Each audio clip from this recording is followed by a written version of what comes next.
okay. All right. That's good, man. Maybe I'm going to have COVID. I'm going to go get tested. Adam Curry, John C. Dvorak. It's Thursday, December 23rd, 2021. This is your award-winning Gibbo Nation Media Assassination episode 1410. This is No Agenda.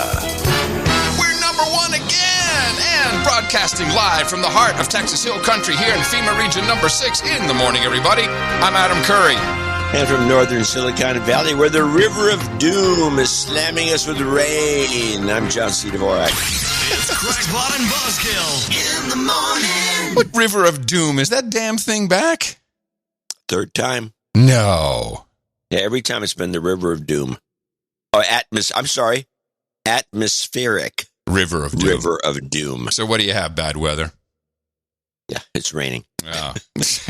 Oh, it's raining. Stop the presses in California, everybody. Oh, no. Yeah. Oh, man.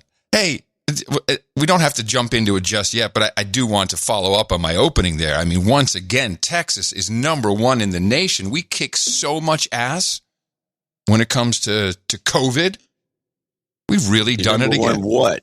We've just confirmed the first death in the United States due to the Omicron variant in Texas. On Monday, Texas reported the country's first known Omicron death, a man in his 50s who was not vaccinated. Oh, man. No. Yeah, we're doing it. We are number one. Oh, wait a minute.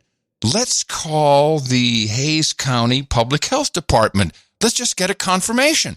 We can't confirm that the patient died from COVID, but we can say that he was Omicron positive at the time of his death. So he died with COVID, but you can't say that he died from COVID. Correct. This information comes from our epidemiologists, who are the ones who get the reports. They have to do a very meticulous investigation because, they do take this very much at heart. They're telling me that they cannot say that COVID was the absolute cause of death. Fact check false. See what they do? Oh, wait a minute. Let me get this straight. So the news media is reporting this first. By the way, they're at a stretching point trying to get people to die from Omicron. Yes. Die already. Die already. Come on, hurry up. They can't get anyone to die. So they made one up? Pretty much.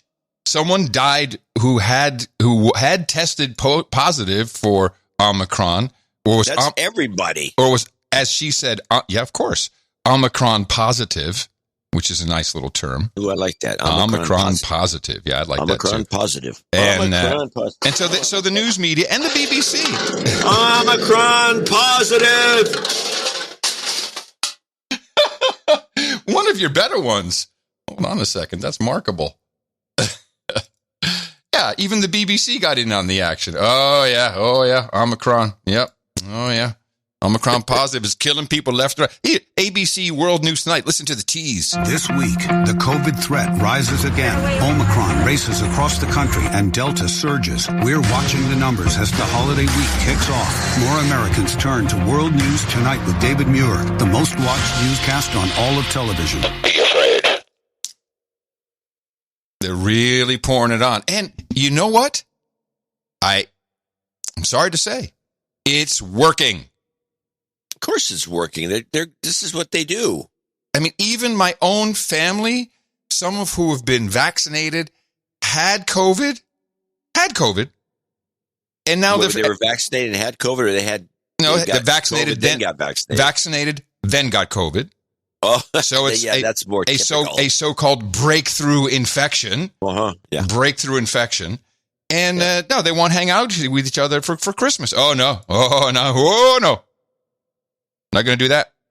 Well, especially with you. You're from Texas, where they're dropping like flies. They're dying, I'm telling you. They're just dying. Yeah, it's my goodness.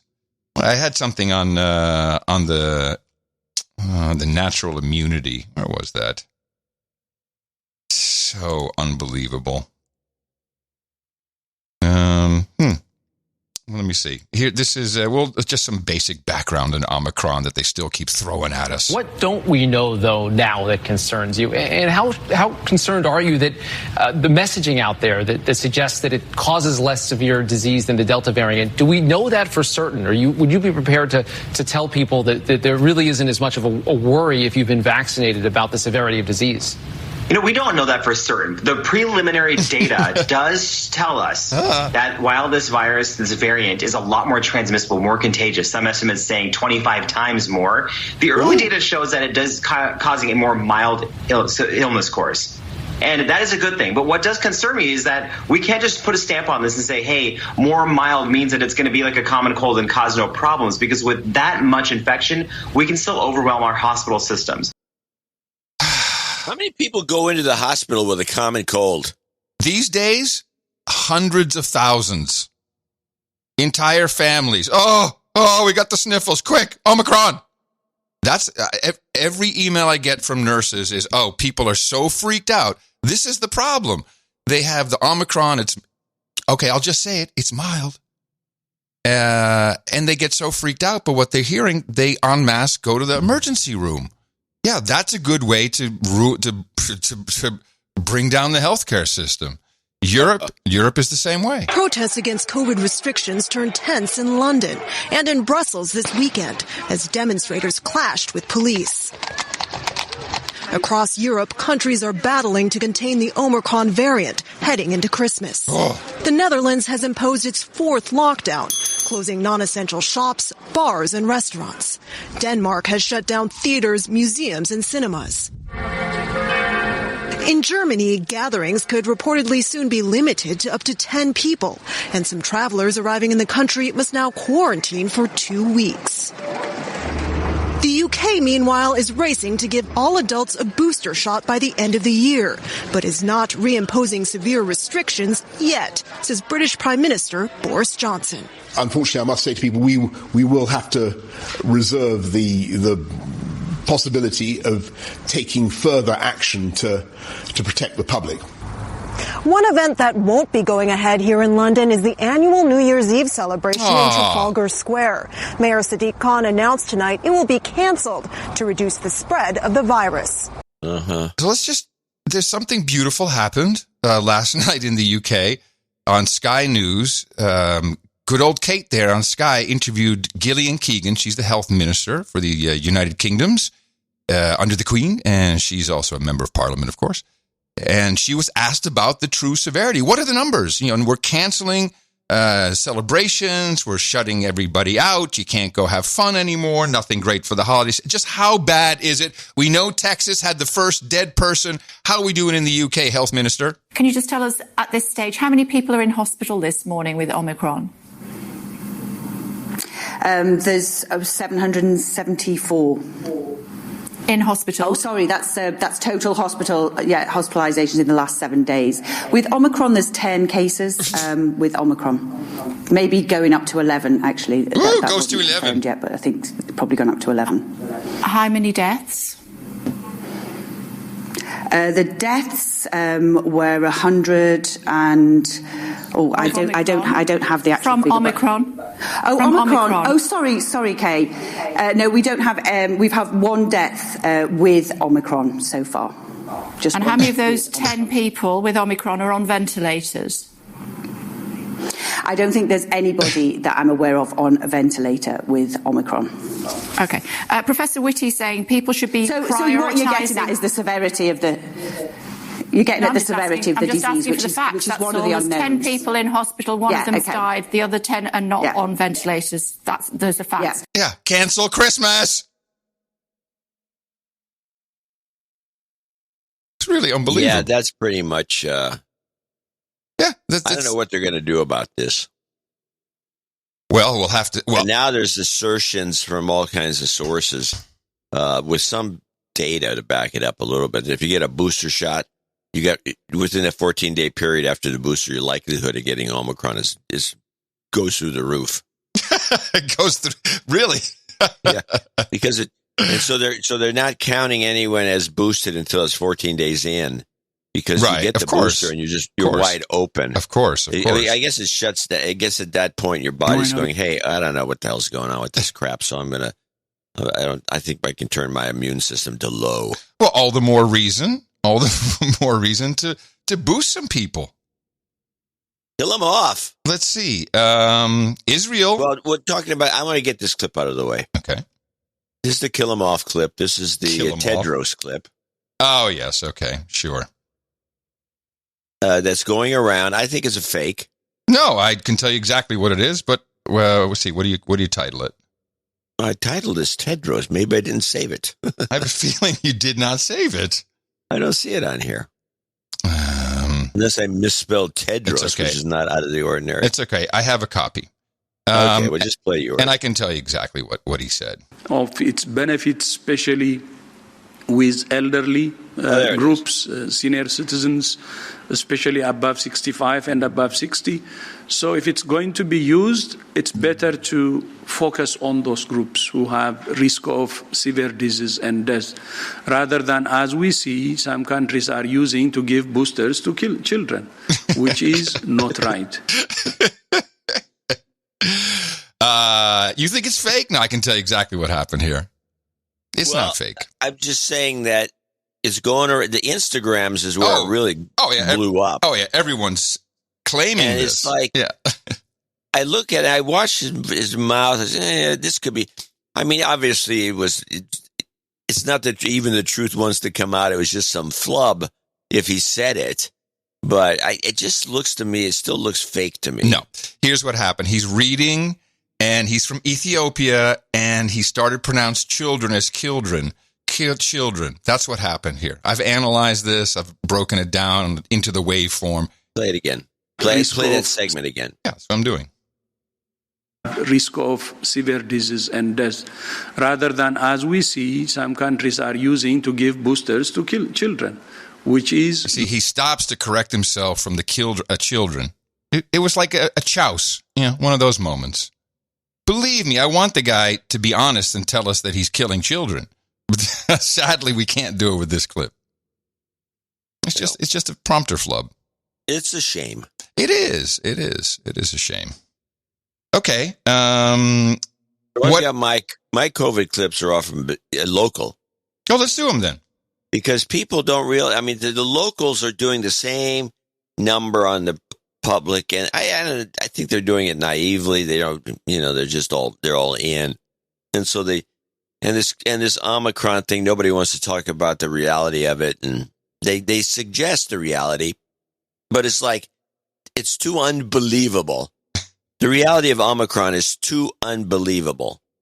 In other words, it's just a common cold. Right. To get everybody, so everyone's freaked. They want to stay freaked out. So let's go to this is COVID in California. This is our local CBS affiliate, KPIX, and this is COVID in California 1. And it's just terrible. Another big story this evening, Governor Newsom imposing a booster mandate on the state's healthcare workers, and some restaurants and colleges are following suit.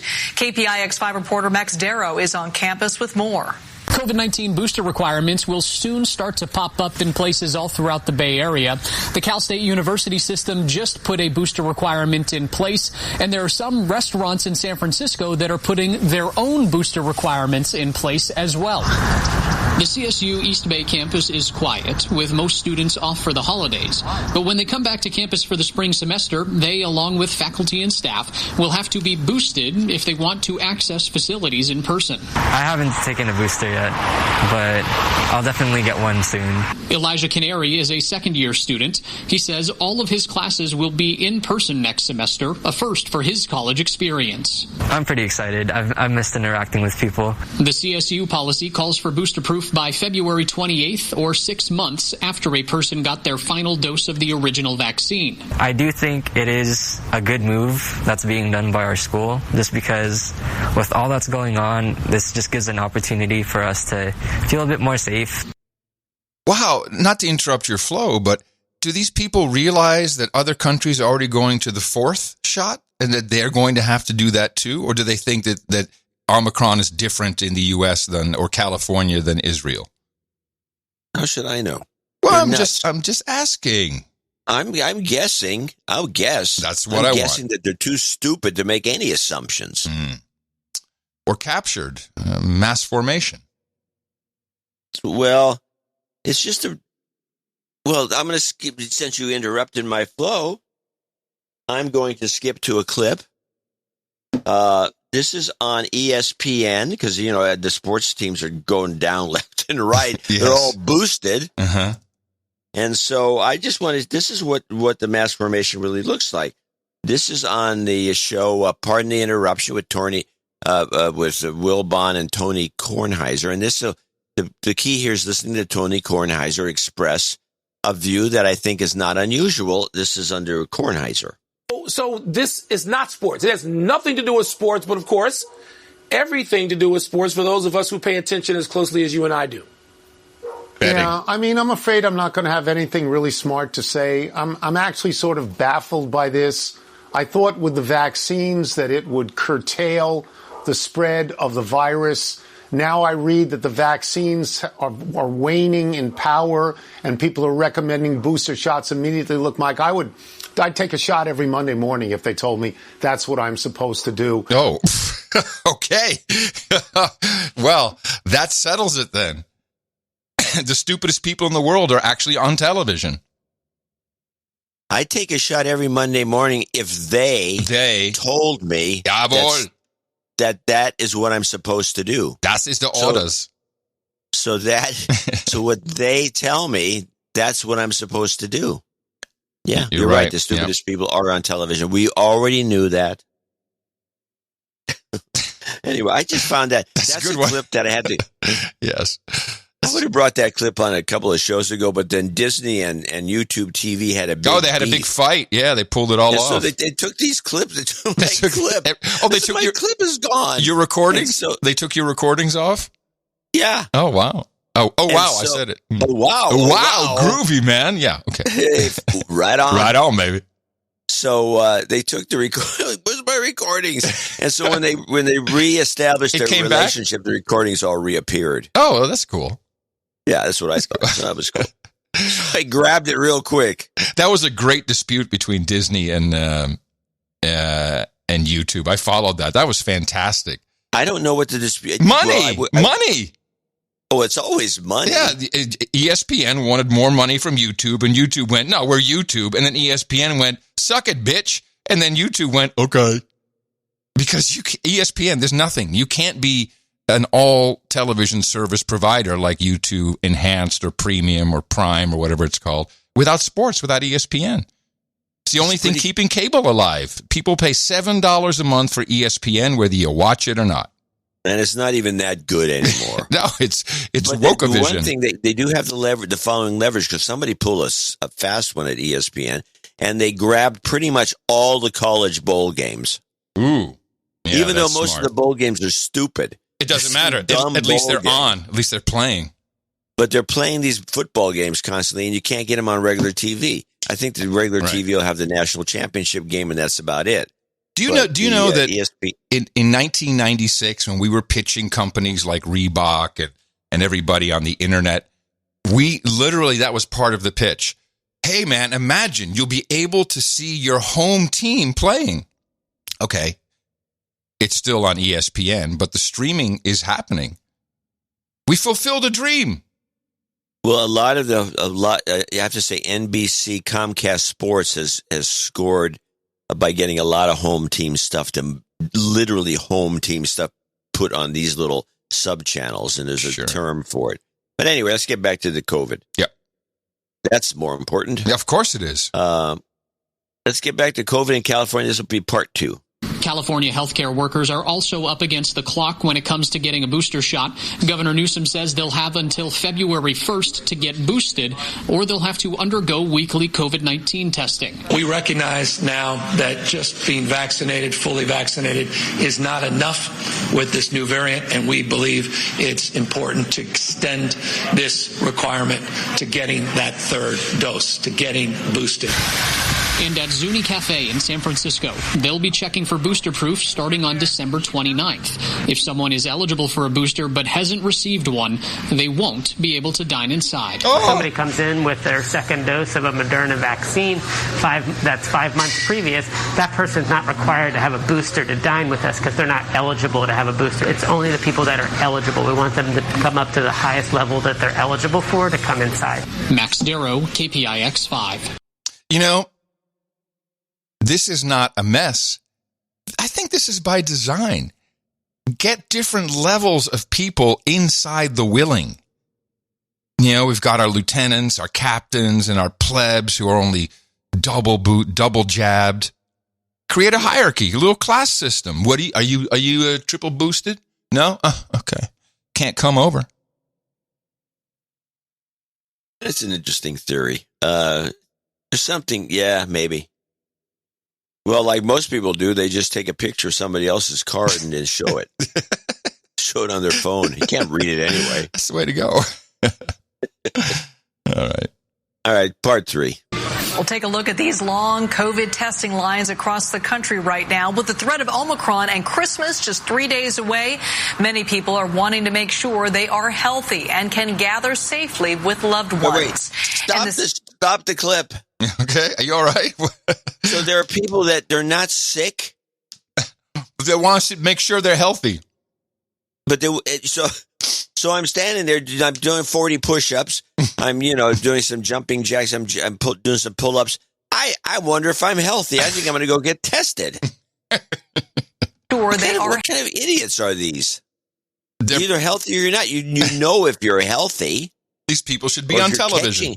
If you're catching something, yeah, maybe. Oh, I think you got the sniffles. I think I'll go get tested. Why not? But no, these are people, they're just all healthy. They just want to get tested just in case. Away, many people are wanting to make sure they are healthy and can gather safely with loved ones. It's actually quite evil doing this kind of reporting. We don't even know if that's true, but they're reporting it this way. And it's telling people, even if you're not sick, you better test yourself. It's it's a psychological operation. And this evening, a possible game changer in the fight against COVID. Game changer. The FDA has granted emergency use authorization for Pfizer's antiviral pill. Studies show the oral treatment is nearly 90% effective against severe illness and death. What does nearly 90% mean? Is it 89? Why not just say 89, 87, 88? They don't have any numbers. CBS correspondent Deborah Alfarone has the very latest from Washington. Pfizer's COVID-19 antiviral pill is the first oral treatment to be granted emergency use authorization from the Food and Drug Administration. Production takes about 6 to 8 months. So supply of this product will ramp up over the next several months. The Biden administration says it will purchase 10 million doses of the pill. It'll be available with a prescription for high-risk COVID patients 12 and older. We will have 265,000 treatment courses of Pfizer available in January. 10 million Pfizer pills, 800 million shots, masks, PPE, all this. We're paying for this. Tests, 500 million tests. Right out of your pocket. And you know where it's going? Right out of our pocket into the banks. It's the insurance companies. They're getting the money. It's not free. We're buying it, and when you administer it, then the government pays the insurance company the bill. The whole thing, it's just a money grab. It's fascinating the way they operate this. So here's the out in the open, you mean blatantly? Yeah, fascinating how they do that. Yeah, it's right out in the open, and nobody's maybe I'm going to have COVID. I'm going to go get tested because I want to be safe with my family. I don't want to make anyone sick. Nice one. So let's go with the kicker. Federal health officials warn it is not a substitute for the vaccine. Please get vaccinated, get boosted, wear a mask in public indoor settings, and take a COVID-19 test before gathering with others. You know what I've been hearing? I've got some Biden clips, but not. Yeah, I got a couple things to fill in here. I have a couple of things to say. Yes. Have you noticed something missing from all this advice? All the advice. I heard Biden. I listened to Biden's, and then I listened to this woman talk. This was Walensky at the end there. So you get a shot. and get tested and wear a mask and get a shot and get tested and get a boost. All and on and on and on. Mm-hmm. And there goes my phone for some reason. This is the government. Whatever happened to wash your hands? I was thinking with the social distance, wash your hands, cough. I haven't heard wash your hands forever. Cough into your elbow. That's long gone. That kind of stuff. Yeah. You're supposed to cough into the mask and then breathe. Although now I can't, the clip made no sense because it was really a visual, but the Surgeon General of Florida has ads running and it's, it's for treatment. It's for monoclonal antibodies. It's, get healthy, all of the stuff that they actually should be saying. And, oh, my God, he's an African-American. I can't believe he's saying all that stuff out loud. But the Pfizer pill marketing is on. The pre-marketing is here. And a sad case in Chicago proves it. Dozens of people gathered together outside Amita St. Joseph Hospital this morning. They're rallying around Maria and Sebastian Abenati, an Elgin couple in their early 40s battling COVID-19. Overnight, Maria died after spending 3 weeks on a ventilator. There was also an undertone of anger at the hospital and at the decision. Attorney Patrick Walsh joined them. He filed an emergency motion on behalf of the couple last week seeking ivermectin. It's a controversial drug that family members hoped could help them. And the family had agreed to waive all liability against the hospital, its employees, and anyone involved with administering ivermectin to Maria and Sebastian. But the administrators at the hospital still declined to allow it. Amita Health has a blanket policy against treating COVID-19 with the drug. And on Friday, a Kane County judge sided with the hospital, denying them access to it. You would think with all other courses of treatment exhausted and their own treating physician suggesting it, and the family agreeing to waive liability against the hospital, there's no conceivable reason to deny it. Local doctors tell us the anti-worm drug has no effect on COVID-19. Anti-worm. The only legitimate antiviral drug is Paxlovid, the Pfizer drug combo that will be available within weeks. And during this whole piece, they're showing horse deworming ivermectin packet shots. Of course. Back to the boosters and why it's curious that people are so jacked up that, my third. Yeah, it's great. Because the fourth is coming. The whole world is doing it. I don't understand how people can't see it. Should we consider... What? What are you talking about the fourth? Here's Hotez, our buddy up in Dallas. Should we consider a fourth immunization, a second boost? Because we are seeing that very dramatic drop-off from data from the UK and Germany after the Pfizer boost. It's good for a couple of months, and then against Omicron, it drops off very quickly. So would a second boost sort of keep everybody in the healthcare workforce for that period of time, knowing that it may only last a couple of months, but better than nothing, and keep people on the job? What I've learned about Hotez, what I really despise about him, is he never discloses that he is creating a vaccine himself. And he has government funding, and he's working on a different process. I'm not quite sure exactly what it is, but he never discloses that he is also involved in vaccine manufacturing. So when he says, four. I'm not quite ready yet. I come out, mine will do it in 3. 3. I have a 2. Israel is leading the way, and when it's positive, the M5M will tell you all about it. Israel is now preparing to distribute a 4th dose of the vaccine for people over age 60. The prime minister tweeting, "As we did with the booster and the Delta surge, we intend to be active and groundbreaking," adding, "The world will follow us."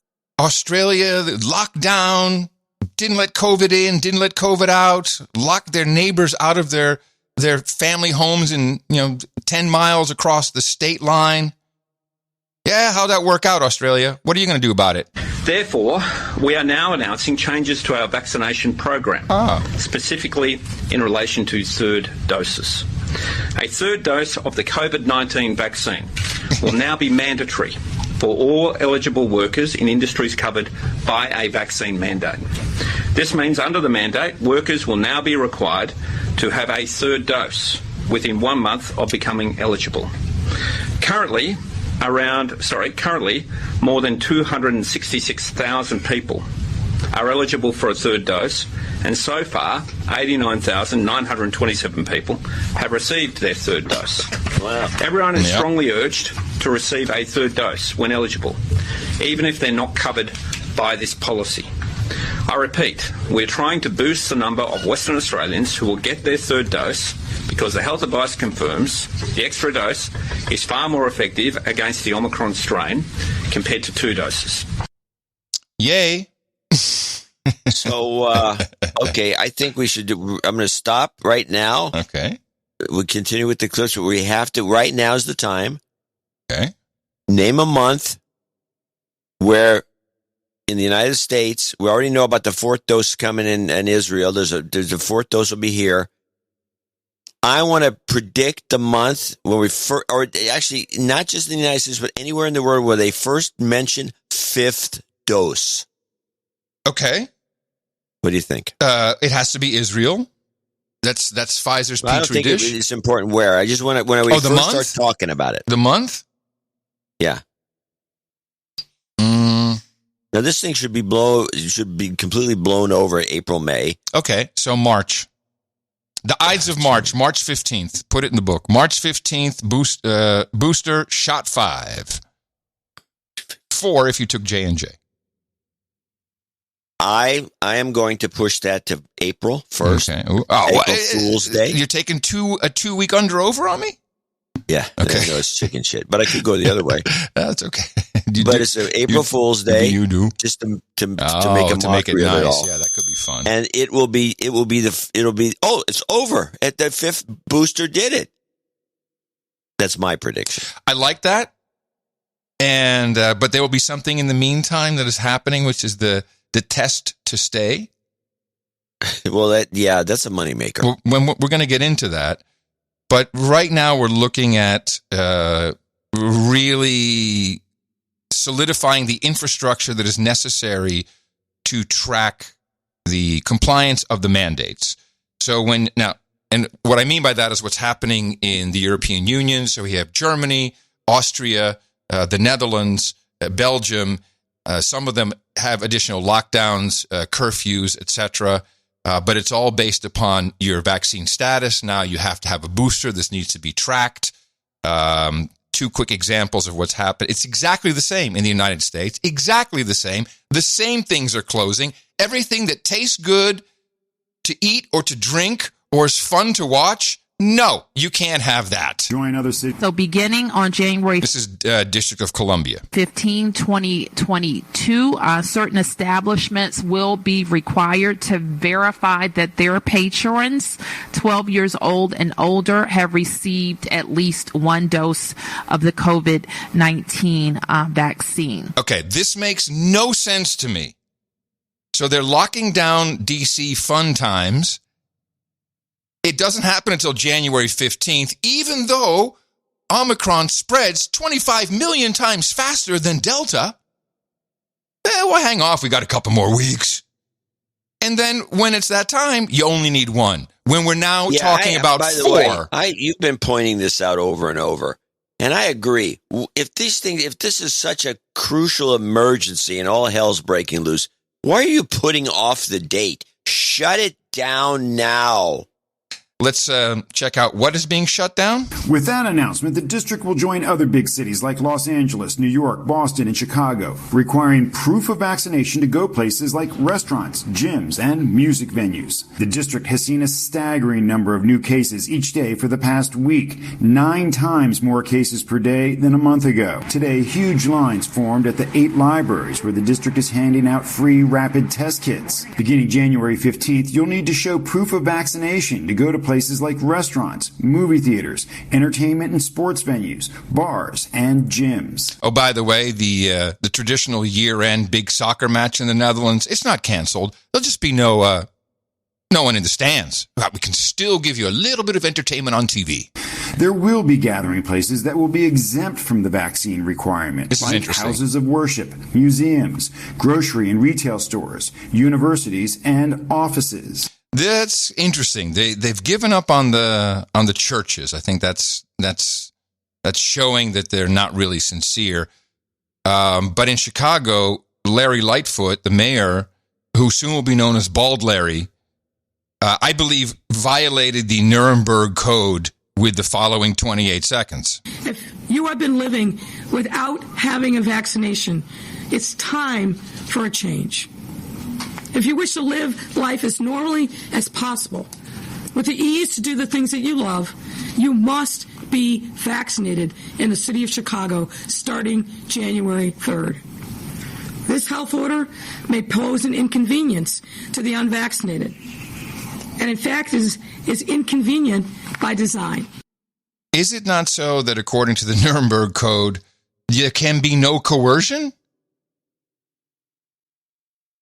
I don't know. I don't know that code at all. Oh, okay. Well, I've read it several times, and that's the number one thing, is no experimental drugs under coercion. It's well, technically... It makes sense you wouldn't want to do that. Why would you do it? Because the coercion is, she said it, this is inconvenient by design. Yeah. No, she's a horrible person. So now when we get to the testing, your QR code, well, it's not quite a passport yet, but everyone's going to have to be able to show something on their phone. I don't think a printout's going to work in the future. What could possibly go wrong? Well, this morning we learned that the Xi'an province in China, I think 10 million people, has locked down tight because Omicron, of course. But there was something that preceded this lockdown that happened, which I think will be dynamite once everyone is all in on the vaccine passport and you want to go to your favorite restaurant and you want to go to, to all the places that you love. And then, oh my goodness, this could happen. Authorities in Xi'an apologized for the inconvenience and have said they're sending technicians to urgently fix the system. They're asking residents to please be patient. But according to a Chinese media report, the system's technicians are located in Xi'an. That adds another layer to the problem because they themselves were unable to provide their health codes to go to work. The whole system went down. And thus haven't been able to address the problem. Their dilemma has caused a splash online. One netizen commented on the situation, saying it reminded her of a time she didn't have a mask, yet needed to wear a mask in order to purchase one. Others voiced anger at the situation. A local resident complained, calling it worrisome that a city with a population of nearly 10 million is so poorly managed. So when the whole system goes down, which could be a glitch or could be on purpose, guess what? You have a lockdown. It's beautiful. And if you just say glitch to everybody, oh, okay, well, we'll just wait until they fix the glitch. Well, it's just a glitch, everybody. Don't worry about it. Just a glitch. Just a glitch. Just a glitch. It's a glitch. It's a new voice. Got you. I'm working on my voice. Now, let's talk about hospitals for a second and what's going on there. I got a lot of great, in the show notes, you'll see different notices from nurses, etc. What's going on with the healthcare system, and no surprise, there's just no staff. That is the biggest problem. Is there's no staff. The people who are showing up are not desperately ill. They're anxious. They're very, very scared of the Omicron. They've got a nasal drip. They need to be tested. They're freaking out. Just the whole thing. They had to blow their nose this morning.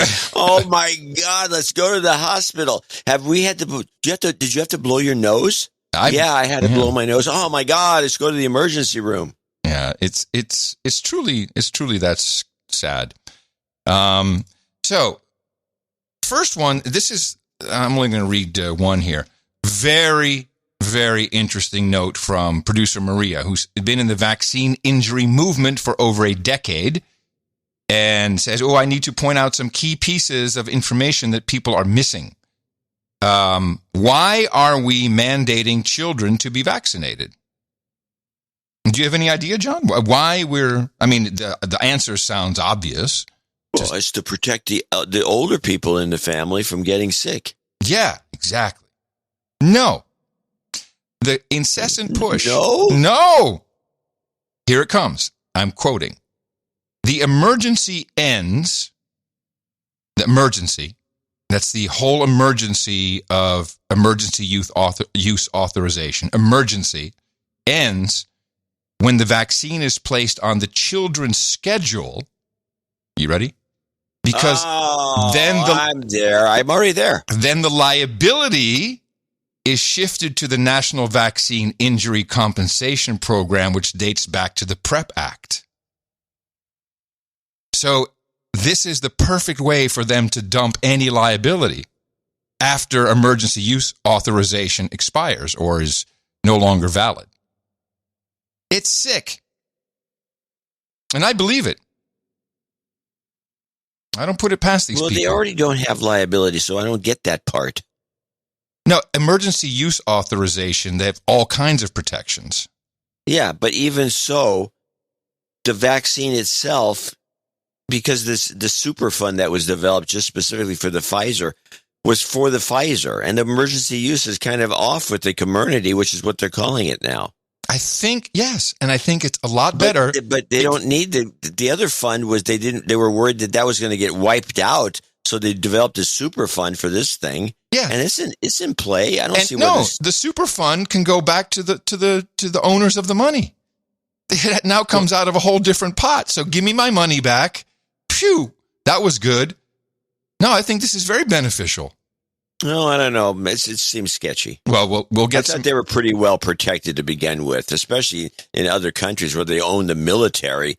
You know, they had to sign off everything. They're all the firstborn and everything went to Pfizer. I don't know. Okay. I'm dubious. Okay. Now, about the medical system. This is a short clip from a travel nurse who was, and this is part of why the system is going to probably collapse and why there's no one to work. And mind you, particularly nurses, they've gotten a very raw deal in this whole thing. So what you're about to hear may disturb you, but it doesn't disturb me at all. And I think this travel nurse is right. I am a travel ICU nurse, and my inbox is blowing up. This is an example of one of the text messages I got today. This is a recruiter. Hi, good evening. I have a client looking for immediate night coverage in their ICU. Can you start something? Colorado's a compact state. Me, I try to be nice but firm. Hi, I won't be signing a contract until about the 3rd week of January. Thank you. Okay, are you open to 12-week assignments? Me, I'm more interested in 4 to 8 week assignments as Omicron develops. Here where my licenses are at. So here's the thing. If you sign right now, the rates are the lowest that they're going to be for the next foreseeable future, honestly. So these recruiters and these companies are scrambling trying to get nurses to sign before Omicron absolutely blows up. Wait 3 weeks to sign your crisis contracts. I'm looking for a 4-week crisis contract, 60 hours a week, or 36 to 60 hours a week, more than 10 grand. I think $13,000 to $14,000 will do it for me. Man, it's better than podcasting. So, this is of course is what's not helping the problem, but I can't blame anyone for saying, it's capitalism wins again. Screw everybody. Screw everybody. Well, they should go for I think they're doing the right thing. It's what you do. If you're going to act this way, we'll act this way too. You're just doing it for the money. It's what Pfizer's doing. That's what and everyone's buying into it. We'll do the same thing. Just a reminder that Neil Ferguson, the guy who's so good at data, he is the guy who warned that Omicron would bring 5,000 deaths a day to the UK alone. Yeah, there's been what? One? None? one. No, the one with, but that one is with. I know that for a fact. Yeah, one. It's also the same as the one in Texas. It's with. One. Yeah. Yeah, one. Yeah, it's beautiful. Yeah, Ferguson, why do people listen to these folks? Meanwhile, more people have died from alcohol in the UK. And how about this for the United States? I think it is, actually. Yeah, where is this? This is Arizona. Fentanyl has become... No, this is all of the U.S. Fentanyl overdoses is the leading cause of death in 18 to 45-year-olds. Beats COVID. Beats COVID. But, of course, you don't die from opioids. You die with opioids. Come on, we all know that. Let's listen to the Vice President, Kamala Harris, on the Omicron. Medical experts are projecting that we could see as many as 1 million infections per day because of this new Omicron variant. Is our healthcare system prepared for what's coming? We are prepared for it. But particularly in the Northeast, we're already seeing hospitals overwhelmed with Delta. Inflation is real. It's going to be with us as long as the pandemic. What's that? She says we are prepared. And then she goes on to talk about how unprepared we are. Listen. What's wrong with her? Where do I start? We are prepared for it. But particularly in the Northeast, we're already seeing hospitals overwhelmed with Delta. Inflation is real. It's going to be with us as long as the pandemic dominates. When can you tell the American people this will end? We have the power today to go out, and if you've not been boosted, go get boosted. The power today to go and get vaccinated. And that will have an impact on where we end up tomorrow. Is it the fault of the unvaccinated? Yes. I don't think this is a moment to talk about fault. It is no one's fault that this virus hit our shores or hit the world. China. Covering for China. But it is more about individual power and responsibility, and it's about the decisions that everyone has the choice to make, no doubt. No doubt. Okay, Vice Pres. Speaking of China, Dr. Leanna Wen. You know, Dr. Wen, the president says no one anticipated the virus spreading. Wait a minute. I thought they were prepared. As rapidly as Omicron, but that's exactly what experts have been warning about. How is it that we're nearly 2 years into this pandemic and the Biden administration didn't necessarily prepare fully for this current winter surge? What? The vice president said they were ready.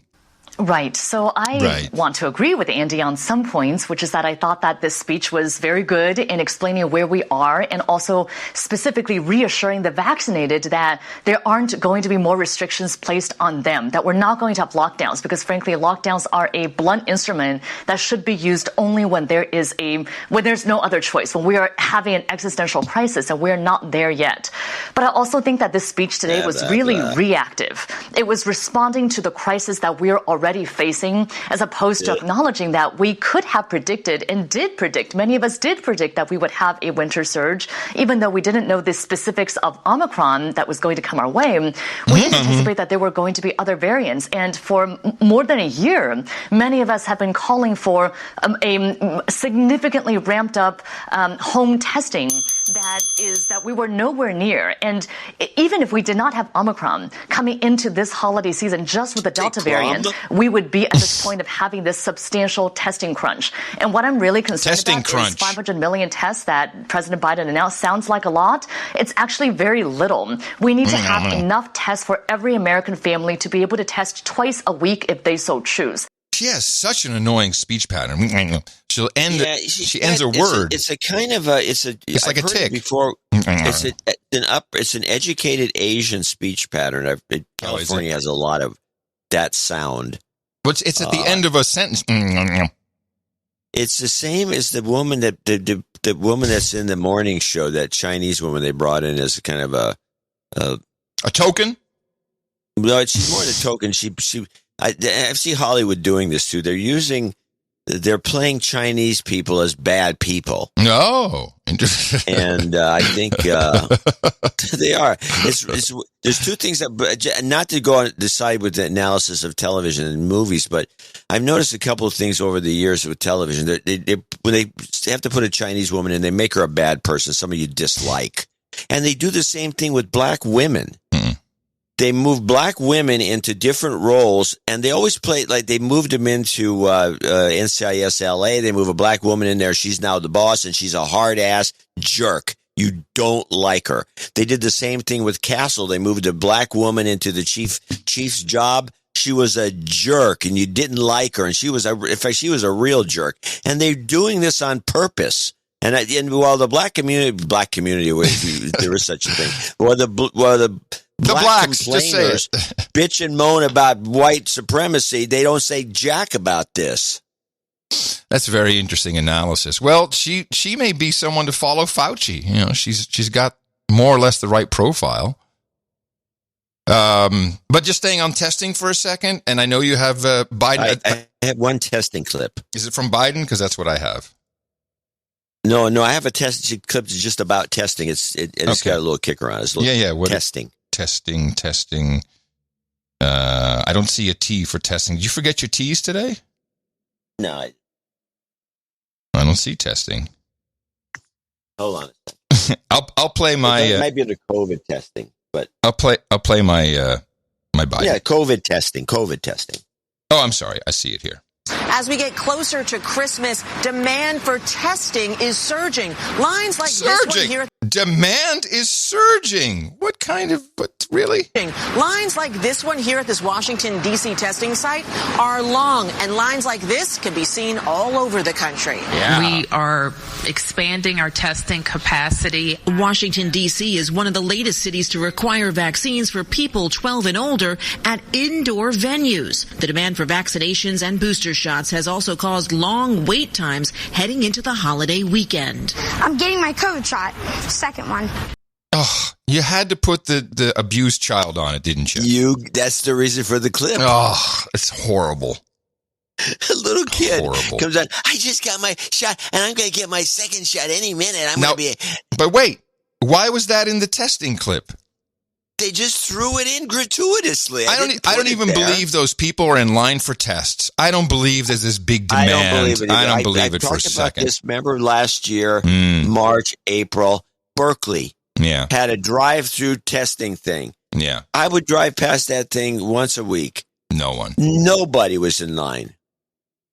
Nobody. Here's the president. One of the other things that we know that has to be done is more testing. Because Omicron spreads easily, especially among the unvaccinated. It's critically important that we know who's infected. That means we need more testing. And on that score, we're now where we should be. Yes, we have over 20,000 free testing sites.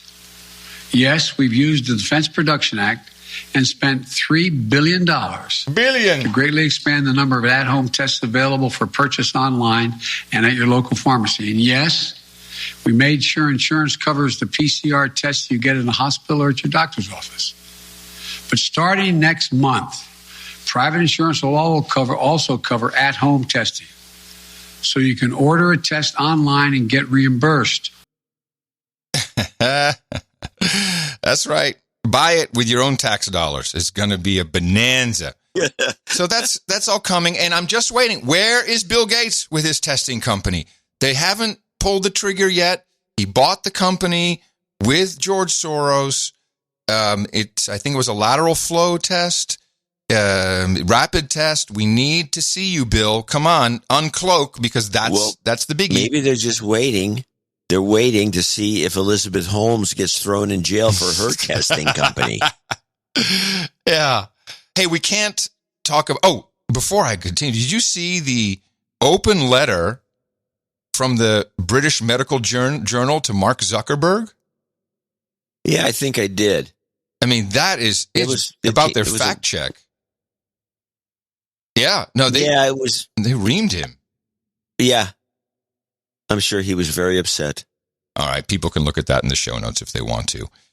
Now, here's a person who wants to run for president in 2024 who, in my mind, disqualifies himself from being eligible because of his deflection of the mandates and his own ego being way too far in the way of his field of view.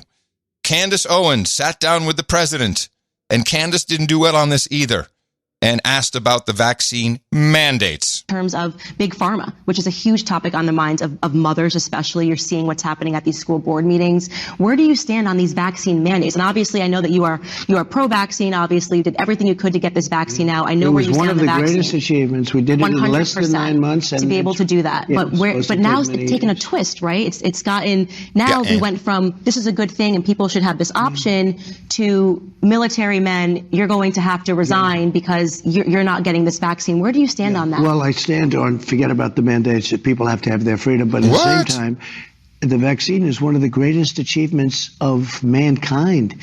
We would have had in 1917, remember the Spanish flu, killed perhaps 100 million people. Actually, it ended the First World War because the soldiers were so, a lot of people don't know that. The soldiers got so sick. It was a terrible thing. There were no vaccines. There was no anything. I came up with a vaccine, with 3 vaccines. Not true. All are very, very good. Came up with 3 of them in less than 9 months. It was supposed to take 5 to 12 years. And yet more people have died under COVID this year, by the way, under Joe Biden, than under you. And more people took the vaccine this year. So people are questioning how. Well, no, the vaccine worked, but some people aren't taking it. The ones that get very sick and go to the hospital are the ones that don't take the vaccine. But it's still their choice. And if you take the vaccine, you're protected. Look, the results of the vaccine are very good. And if you do get it, it's a very minor form. People aren't dying when they take the vaccine. What about the masking of children? Okay, Candace, sorry, you couldn't get him to answer a question about the mandates. You let him skip over it, and then you just moved on to another topic. Former President Trump, no. His ego is so in the way, and I know that he thinks this is the right move politically, but it's not. The person who will be president... He should have something of a clue because he got booed at one of his... he's on the road with Bill O'Reilly. Mistake again. Why are you on the road with Bill O'Reilly doing concerts? Yeah, that's because O'Reilly lost Glenn Beck as his partner, and then because Beck had enough sense to know that the guy was toxic. Well, and so O'Reilly's stuck with no partner to do his comedy act. And so he got the president to go along with it somehow. It was a huge blunder. I agree. There's so many ways for him to take credit for what was done. You could deflect to China. There's a whole bunch of stuff he could do. But to stay on that, like, I did this. I delivered 3 vaccines, which are killing people. Sorry, I didn't say that part. Which are the unsafest in all of vaccine history, proven just by the sheer numbers. More deaths and adverse events than all vaccines combined in the last 20 years or something. And just says, well, and she even led him into it with the military men. I mean, come on, what happened to this is the most important, this is where all our money goes to? No. I don't know what he's thinking, but the person who will be president of the United States in 2024, I don't think it'll be someone who is pro-mandate or just skips over it. It will be one of the core issues. No, I don't think he has a chance. It's weird. The Army lost the plot. The Army doesn't have to worry because they're on top of their game. This is something we've been hoping for a long time. It's scientifically feasible, and that is you create a vaccine. Yeah, he sounds like Bill Gates. Not really. He does. Start it over. No, he doesn't. This is something we've been hoping for a long time. It's scientifically feasible, and that is you create a vaccine that is a pan-coronavirus vaccine. It works against all variants. And what they've done is they've taken a protein and 24 different surfaces of that protein are similar to different aspects of the coronavirus. So you're getting a lot of different levels of immunity, not just to the spike protein. It's in phase 1 clinical trials. They just announced the results. So it's about a year away from being out there. I don't understand. The Army developed it. I guess the Army, I know, I saw this too. The Army has a development team that works on vaccines. Why not? Come on, Fort Detrick, they work on stuff all the time. It's usually not vaccines, but at least they know how these things work. But this is what they've always wanted. They want the one shot for everything, This is why I'm so skeptical about this. No kidding. I haven't heard about the one shot, the one flu shot for the rest of your life. You'll never have to take another shot. It has a number of problems. One, it's not the kind of money maker you have with a 2-shot regimen plus 5 boosters. Mm-hmm. There's a lot more money in that shot than there is in one and done. Boost. So and on the big pharma tip, but and it's never worked. The one and done's never worked. Well, but now we have mRNA technology, you see, and because we have mRNA technology, what has just been approved? The first injectable medication to reduce the risk of acquiring HIV. Yep, you used to have to take pills. I was wondering why Magic Johnson was out on the circuit talking about his AIDS medication. Let's see how long it takes before he is the spokesperson for Apretude, as the brand name goes. And what is Apretude? Well, unlike people who have to take pills every single day, Apretude people initially receive 2 shots, spaced 1 month apart, and then receive an injection every 2 months thereafter. That is mRNA technology. So this is it. That's about right, because mRNA technology only lasts 90 days, it looks like. Yeah, and this will be 90... Somebody pointed out, even the studies that were done by Pfizer on the first mRNA vaccines ended after 90 days because they didn't want to point out the obvious that these shots only are good for 90 days. Mm-hmm. Well, the true endpoints, I think, last until 2023. I was seeing some publications. Like, who knows? We don't know. And by the way, this would explain, now that you mention this would explain to me what I've been looking at, because I do I look at TV, and there's so many ads for this Dovato, this AIDS medication with this super gay looking guy. Who's, by the way, I would like to be in the casting meeting for this. Because they had to find the most gay looking guy who wasn't like a flamer, as the term would have it. He wasn't wearing a feather boa or anything. But he just looks amazingly gay, and he's like the main character in this Dovato commercial. And and then they have a cartoon of him, and then he speaks, and he's got this funny smile. And they've been playing this commercial like 5 or 6 times a day on every channel, at least in the Bay Area. I don't know, man. We have a casting call. We need somebody who looks very gay. How do you do that? Get your headshots in. Yes. No, not that kind of headshot. Hey, I learned something really exciting that I wanted to share with you. And this is going to be weird because people who have listened to the show for 10, 15 years are not going to believe that I'm going to talk about my dog for a second. But the reason why is, now, Phoebe, she's the rescue. We got her from David, the Damon and Sir Julian in Bastrop.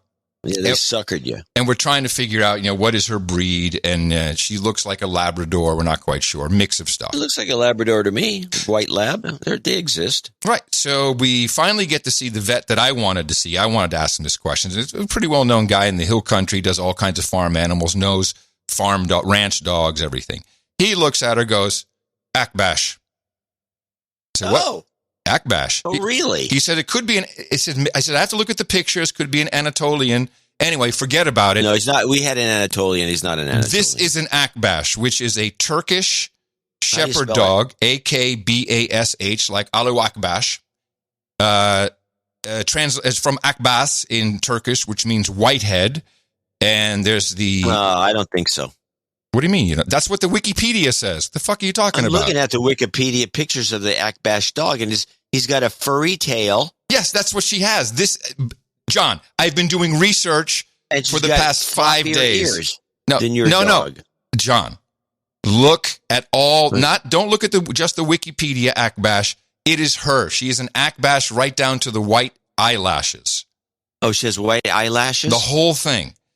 But here's what's interesting. Here's one that looks a little more like your dog. But here's the thing. No wonder this dog wouldn't fetch. These dogs are autonomous guard dogs. Very rare type of breed. They don't need commands. Yeah, there's a lot of these kind of guard dogs. And most of them won't fetch. Very few dogs will fetch. In fact, she wards... let alone catch a Frisbee. No, none of that. Her whole thing is she stays with the flock. That's why she's white, for the white sheep of that part of Turkey. And she is amongst the flock, spends most of the day resting and keeping an eye out, but then can burst into this amazing energy and will ward off cheetahs and bears. And I know this to be true because Sir Mark Hull came over the other day, and Phoebe was not having it. He's a big guy, and she was clearly thinking this is a bear. Anyway, so I understand. Well, maybe it's because he made that movie. She could be from the Gulen movement. I don't know. She might have. Oh, yeah, Turkish dog. She can sniff this out. This dog is actually worth 20% less than yesterday. It's incredible what's going on with the Turkish dog. Yeah, it happens. But these dogs, they will be suspicious of everything. So we have to completely change how we work with her because they're gonna want to kill people if they're not. Yes. I love this dog. It's crazy, but it's a lot more work now. But now that I know, I'm like, oh, okay. This is literally the dog that sleeps with one eye open. Well, there's probably a technique that specific to this dog for introducing her to strangers, and you have to employ that specific technique where somebody will know exactly what it is. I already know. Sniff a shoe or God knows what. No, believe me, no. That's not how you do it. But one thing for sure, once she knows who it is, she'll be fine. Yes, once she knows who it is, then she's okay. But it's always looking at us. If we're one little bit anxious, then and she does it by barking and growling, rarely will attack. But she has got to bark. Anyway, I just thought that was like, whoa, hold on a second. Who knew? So we're going to do a test to make sure that we're right about this Akbash thing. Elizabeth Holmes also has test kits for dog DNA. So we'll find, I'm pretty sure she's 1% Ashkenazi Jew, but we'll find out when the DNA test comes back. Well, interesting. Yeah. I thought that was just like, whoa. Okay, well, I guess that put a stop to the conversation. Well, I was waiting for you to pick it up and introduce something new. Well, I was going to go with Biden, or I could also go with Scott Adams. I did a deconstruction of Scott Adams because he went after us for going after him. Now, yes, let's do Scott Adams now. And the first thing I'll say is that we had a little conversation. I'm like, I'm not really not that interested in retaliating. To be fair, it's not. No. I'm just saying. Let me just finish. Okay. It feels like retaliation to me. I don't think I don't try to argue with people who are irrational or in mass formation. It makes no sense. You can't do anything. I wish we could get him out of it. Honestly, he could benefit from a deep feeling workshop. He really does have a lot of ego issues. But in a way, I'd rather not. I mean, you're going to do what you want to do. I saw the beginning of what he started to talk about, and then he was trying to play a clip, and I felt bad. He was like bringing a rubber knife to a gunfight. It's like, no, dude, you can't compete against our clippage. And then, but he came. I'm not going to go even into that. But let me finish. Let me finish. Let me give my experience. Okay. And apparently he said more later on. But at that point, his initial dismissal and, the only thing that he had a whole bunch to say about you. The only thing that really bothered me is when he does these kind of bullshit things like there's no evidence of, or I said there's no country that had success. Go ahead and Google it. I find that a dangerous attitude because it just gives more doubt to certain things where, later, I'm always pro-ivermectin. Fuck no. You're giving people doubt for your own enjoyment. And I don't like that he does that. Okay, that's all I have to say. And I'm not interested in schoolyard fights. This is not what it is. I will roll up to the schoolyard fight and say, fight, John, fight. So there's no fight involved here. I did think about this for a while and I identify where he split off into the mass formation. Mm-hmm. Now, did he call you or did you call him? No. Oh, he sent me a note. I sent him a note back. Oh, okay. That's all you're doing it now. So he contacted you. Yeah. Oh, okay. He was unhappy. Really? But I'm not going to reveal exactly what he said, but I'll say, but I can summarize without violating privacy. He says that we're full of shit, but that's fine. Oh, that's okay. Here's where it started. His going on into the groupthink mass formation began. I know exactly when it began because I remember it. Because I always thought I was baffled by this. This was back in March, I believe it was March or even maybe earlier, 2020. He was doing his little talk and he had his little blackboard there and he likes to draw on it. And he was trying to decide, he says, what's the most logical thing here? Just going with the Occam's razor, where the Wuhan virus came from. And he had the two choices. One was the virus lab that specializes in coronavirus research that we funded with American taxpayer money to develop a bioweapon. which means that somebody should be thrown in jail. But that's beside the point. There is that was option 1, and option 2 was it came from a bat. He chose option 2, and this took him right down the wrong. And that was the beginning of it. And this reminds me of one of my pet peeves is pathological liars. Yes, I know. And the key to a pathological liar's success is he gets you with one big lie early on. And then they draw it. Once you fall for the one big lie. Then they draw on that. Like Scott did, you are now on your way. And until you find out that the guy's a pathological liar, which has happened to me, and oh my God, and then you go right back to the beginning of it. He said, that's bull crap what he told me. And or women, there are pathological liar women out there too. And so this is what happened to him. And so in his little takedown of us. Wait, you're not saying he's a pathological liar. You're saying he got caught by the pathological lie. Yeah. Yeah. Okay. Yeah. He got caught and he's caught up and he's still caught up. Mm-hmm. So he's on the wrong road. Okay. But be that as it may. Here's what he did. First of all, I got these at 3. I got 4 clips and they're in different orders, but I'm going to play a couple of clips out of order. But I'm going to start with number 3. And this one here is interesting because this is what I call a predisposition trick that he plays. And the predisposition is where you kind of it's like I've talked about this bit before. When people give speeches, they can do it. They separate the audience into 2 groups, and one group sits on one side and one group sits on the other, and neither one of them get to hear the following message. He tells one side about rabbits and hares, and he tells the other side about grandmas and old ladies, and then he flashes a picture on the screen when both groups are all together of one of these kind of amorphous pictures that looks like it could be a rabbit, could be an old woman. Mm-hmm. You've seen this picture. Everyone's seen it. Yeah, and then he says, how many people see a rabbit? And everyone who was already hinted, the rabbit was hinted at them, they raise their hands. How many see an old lady? The other side does. This is because they've been predisposed to look for something. And so this is what he's doing. He's pulling this stunt on the audience. This is my problem with him. This is not a time for stunts. I'm just saying he does this stuff. This is what he does naturally. You're right. And this is what he does. And I don't know, he knows he's doing it, but this is what he does. I just want to play the predisposition clip. And this is a prelude to playing a clip. And, we have done this a couple of times, but we usually do it after the clip plays.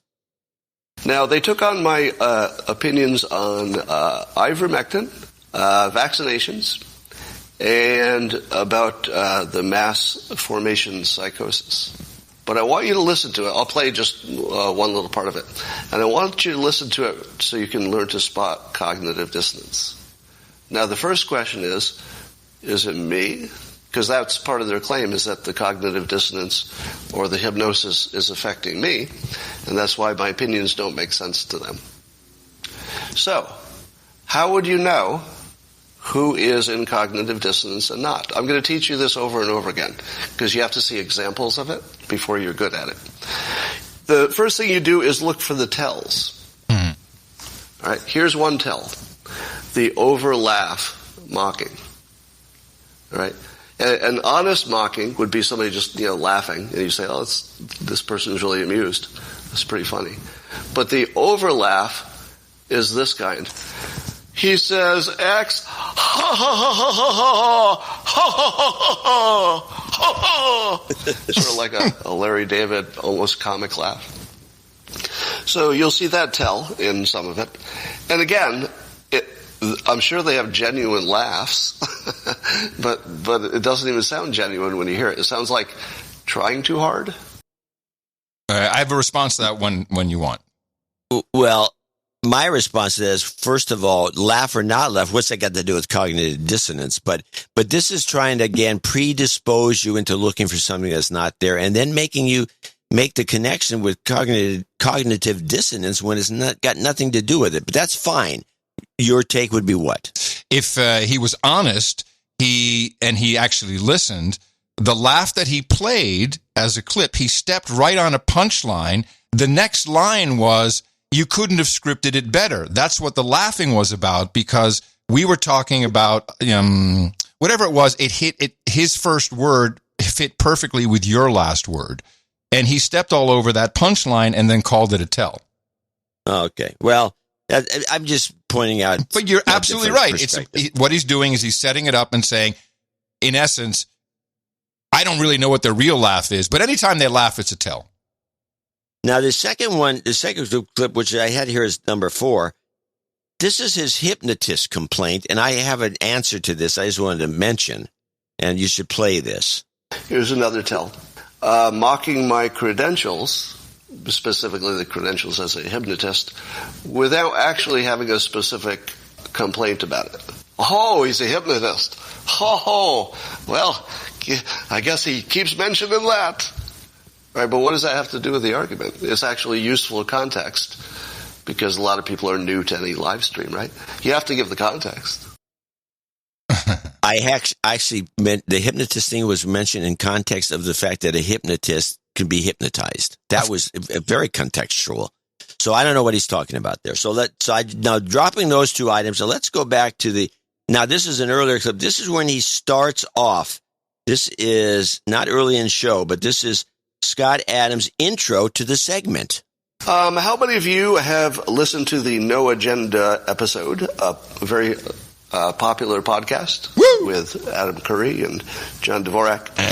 And on episode 1409, I guess it's a new one, They Take Me On. How many of you have heard that?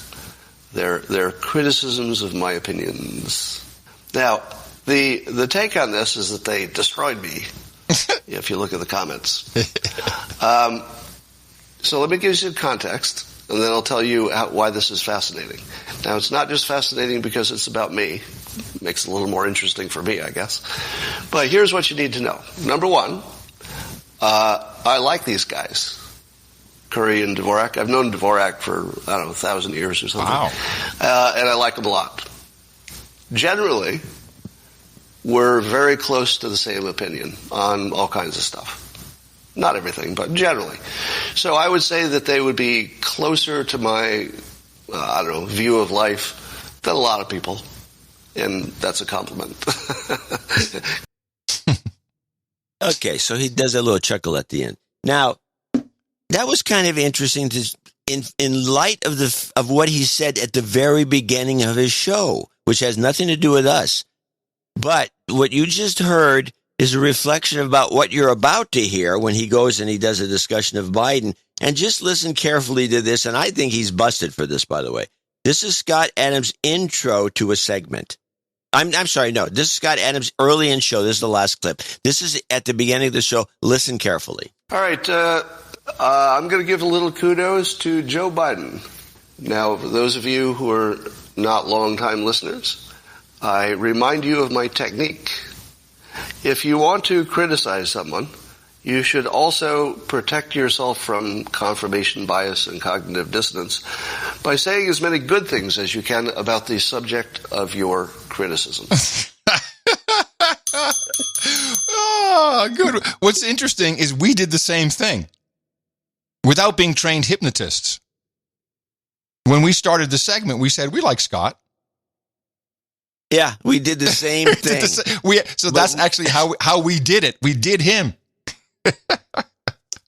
So I thought the whole thing was hilarious, and I don't believe he. The thing is, you have 4 choices here. You can say that one choice is Scott is in mass formation and stuck there, or 2, you can say that we're in mass formation and stuck there in different mass formation. Although if you compare the 2 and you go with the beginning of this thing, which started with the lab virus, we're on the side of the lab virus, the lab or the virus coming from a lab. So we've been on the right side of this, I think, from the beginning. So that likelihood is low. And the other possibility is stop for 1 second. You are so right. That was the first big lie, because I just we were doing the whole Scott Adams thing, and now that I'm thinking about it, the first thing was wet market, wet market, wet market, wet market, wet market. Yeah, wet market.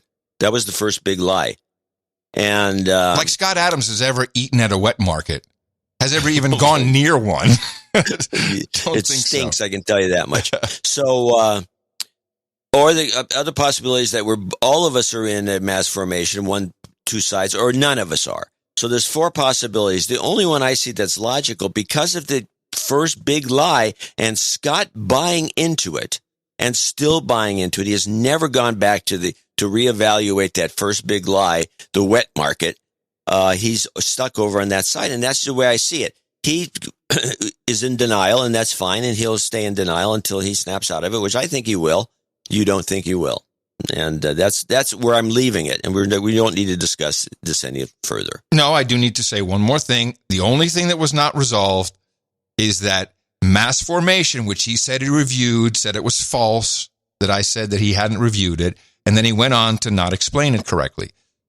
He made it sound like all those 4 elements are necessary for mass formation.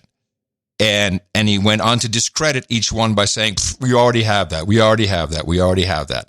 Where the true theory, if he indeed, and maybe he is a pathological liar, if he had really reviewed it.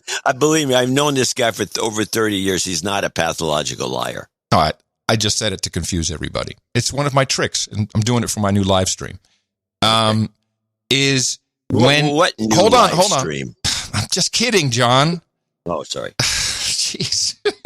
Worried much? Worried much about my new live stream? No. Those are the conditions that need to be met, and the point that he missed the most is the isolation.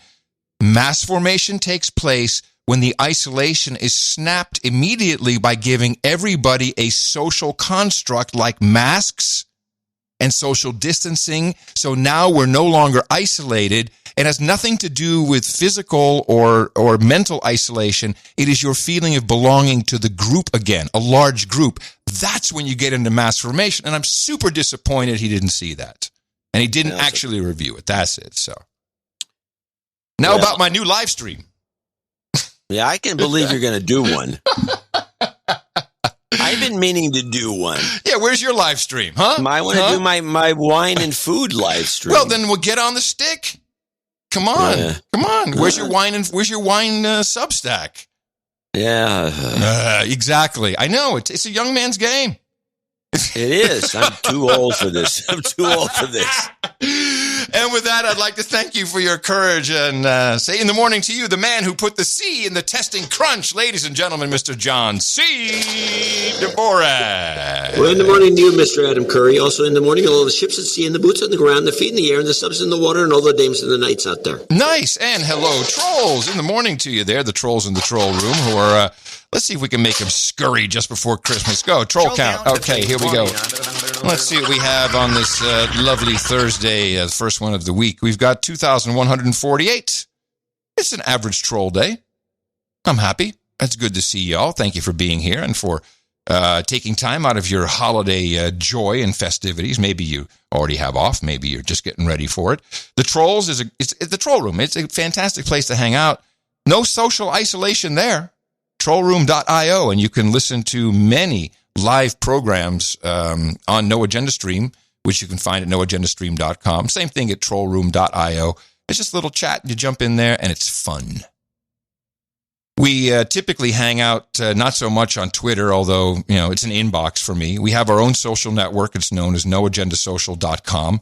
Now, we already have our 10,000 founding members, but everybody can connect to it from any Mastodon account, and you can follow me, Adam, at noagendasocial.com, or John C. Dvorak at noagendasocial.com.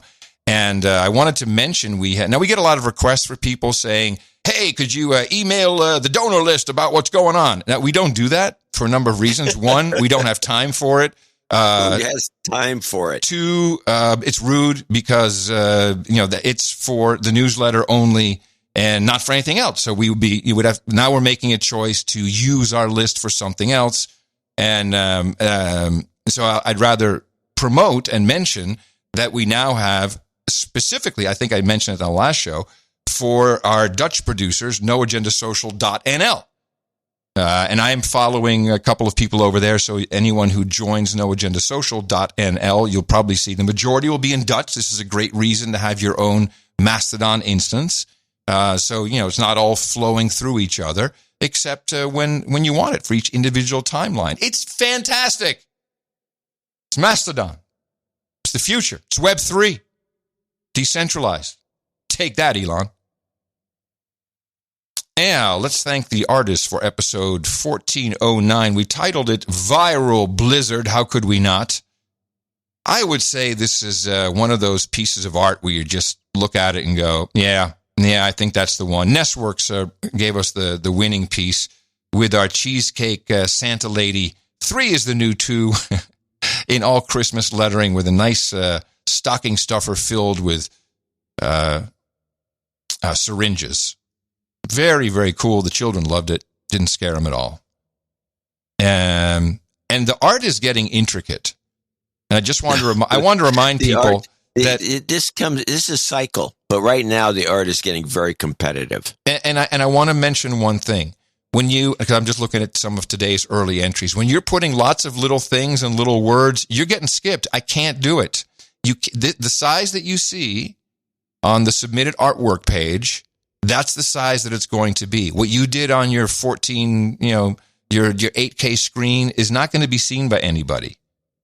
And so therefore is often disqualified. I'll call out a few of them. Rick Harris is got a little thing. I can't read it. Another little tag. Rick Harris has 2 pieces, and they're both got little bitty lettering that you can't read. No. It's just all of that. And the dog tag ones from Spook number 33. Yeah. No good. Too small. Yeah. This is you got to think of the medium you're creating for. And it's important to say that, when we look at mass formation, Professor DeSmet said the ways to get out of it are to keep speaking your truth, to build parallel networks because it becomes totalitarian after a while and it will eat itself and collapse. And he says mocking. So No Agenda artwork is some of the best anti-mass formation medicine there is in the world. People do not have to listen to the show to see this image on Twitter, to see it in podcast apps everywhere. So when you get like a 3 is the new 2, that is with a cheesecake girl, that's a beautiful piece of mocking art that may help people snap out of it. So it's important. It's important work. You're lucky. Yeah, it is. It's important work. Now, by the same token, Sir Ned and Comicster Blogger, who tried to put cute Dilbert Dilbert things, that's not going to happen. I think you guys No, knew actually, that. Scott used to, in fact, Scott would go after it. Oh, yeah. He does not appreciate anyone copying his Of course thing. not. We wouldn't do that. In fact, we did, when we did an interview with him, we did use a Dilbert piece, but I you cleared it with him. I cleared it with him, yeah. Yeah. Because that's the kind of guys, and by the way, I still like Scott. I got no problem with him. I want to know what he wrote you, though. The fact that you didn't share that with me tells me a lot. No, it doesn't. It tells you I haven't had time. It had to cut. It was a DM on. It's so hard. Oh, okay. Oh, it was a DM. And I'd have to go through all the agony of cutting and pasting and a DM on Twitter. I'll just read it to you some next time I think about it. So there's no evidence. Mm-hmm. Got it. Just messing with you. Winter of Death. By Darren. By the way, Darren O'Neill is still producing good quality material here. We just is not being picked. Now, hold on a second. The Viral Blizzard by Trent Drake. Why did we not use that? Which one? The one. It's the blue one. The blue one. There was a reason that we didn't use that. Oh, what was it? Well, it wasn't that interesting. I remember thinking it was a great piece. I'm looking at this one, the Viral Blizzard by another one by Kenny Ben, Dame Kenny Ben, with the cup, the No Agenda Viral Blizzard 33 ounces. Ooh, a blizzard like a Dairy Queen blizzard. Yeah, right. Yeah, I don't remember seeing that. I don't remember that either. It certainly did. Well, if it didn't jump out, then it wasn't good enough. Well, it jumps out now. Well, Yeah. Well, maybe I've seen this happen before. I think some of these things show up. Oh, really? After we. Oh. There's something amiss. But generator glitch? Something. But that's a beautiful piece. That is pretty good. I think I probably would have pushed for the because okay. Onward. We discussed enough. Okay. Well, congratulations to Sir Ned. Thank you very much. It was Sir Ned, right? Yeah. Thank you very much for Nestworks. Oh, was it Nestworks? Nestworks. I'm sorry. Nestworks. Yes. What am I thinking? Nestworks. I can't get that wrong. Thank you, Nestworks. That is highly appreciated. And all the artists. And yes, it's getting very competitive. Love seeing that. I want everybody to win. That's why we're harsh. That's why we're telling you what works and what doesn't work. But more importantly, you're doing something important for humanity and for mankind when you are able to sneak in some mocking at the current situation. It's good for everybody. I know why we didn't use some of these, the Viral Blizzard and the Cup, because the title was Viral Blizzard. Oh, that's right. You're right. One of our unwritten rules that changes from time to time. Hey, what can I say? We're creatives, okay? No, ourgenerator.com is where you can... That's what we are. Is where you can see all of that. Best seen, of course, in an app that is Podcasting 2.0 compatible. It works with all old Podcasting 1.0 feeds, so you got nothing to worry about. You lose nothing. You have only things to gain. Try one, newpodcastapps.com. And before we start, I want to thank Itty Bitty Homestead. Did you get your candles and your ornaments? Yes, and I want to thank her too, or him, or both of them. There's a couple, I think, involved here. Yeah. Yes, the candle smells like a chocolate bar. Yeah, I think they put real chocolate in there and real lavender. I got one real lavender. Oh, I only got one candle. Oh, I guess I'm more special. You got two candles? Wait, are we talking about Rick Brandon, Charlene Brandon, Harley Quinn, and Sarah Jane? Yeah. Okay. Harley Quinn. Uh-huh. I like that name. Harley Quinn. Yeah. Sarah Jane's also a character from Marvel, I'm told. And those ornaments made out of metal? Yes. That's pretty cool. Yeah, metal. Turned metal. Twisted. It was very nice. Appreciate it. Yeah, I put it on the tree. Itty Bitty Homestead on Etsy. All right, let's thank our executive producers and associate executive producers for what is effectively our Christmas episode this year, with Christmas coming in between two shows. And we start off with Robert Patch from Santee, California. Look at this. 1830-72. What is this about? After many years of listening, Robert says, it is finally time to grow up and join the adults' table as a knight. I would like to be known henceforth as Sir Rob of the Dusty Single Track, and would humbly request sake and sativa at the round table, a deadly combination. Additionally, I'd like to wish happy birthday to the smoking hot Dame Lily of the Happy Hummers with this donation of $12.28.69 to go towards her Baroness. The 69 cents can go in the tip jar as needed. Love you, boo. Lastly, please add our birthday to the list, 1228. Sharing this day together, smack dab in between Christmas and New Year's, has been the greatest gift for the last 20 years. It's like a party. No jingles, only health and wealth karma for all. Merry Christmas, happy holidays, and hail Santa. Rob Patch from Santee, California. Well, thank you very much, man. It's nice. Hail Santa. Hail Santa. You've got karma. That used to be a thing. Hail Santa. I can remember people saying that in the past, and Christmas is past. No. Yes. Hail Santa. Yes, I do remember. It's horrible they do it, but it happens. Hail Hydra, maybe. Yeah. Courtney Matthias in Hunt Valley, Maryland. This is a good one. It's a bunch of ducks in a row. 1222.21. This is the palindrome. That was the palindrome date. Nice. Or yesterday was the palindrome. 1/12/22/21. And so we got a donation for that amount. I'm glad that somebody did that. It's very, very, very cool. This is a donation in honor of my father-in-law, Jeff Bird, who passed away today on 12/22/21. And had every intention of donating, but could not decide on his night name. Oh, no. Oh, that's terrible. I kindly request that you de-douche him. Okay. Okay, hold on. You've been de-douched. And Knight him. I don't think he's on the list, by the way. What happened? It's not in blue. No, what happened? That's weird. Okay, keep reading. I'm gonna make sure and this knight happens. him, Sir Pop of Ivan and Ellie. Your show has brought our family closer over the past few years and is a frequent family dinner topic. Thank you for your deconstruction of the news and for helping us stay grounded. A goat karma for the family would be greatly appreciated. Wow, this is very sad news. Yeah, Courtney. We hate to lose listener producers. Yes, we hate to lose them. That's very sad. We do. Yes. Okay. Yes, on the list, of course. You've got karma. And he's back. Sir Anthony 7, Viscount of Hamilton, but now with 66666.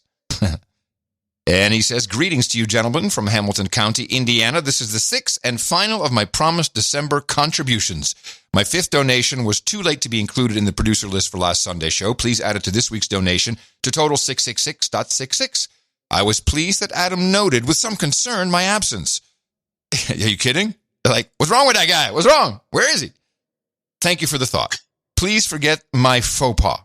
I was preoccupied enjoying a live Christmas show with my family on Saturday at Beef and Board's Dinner Theater. Of course.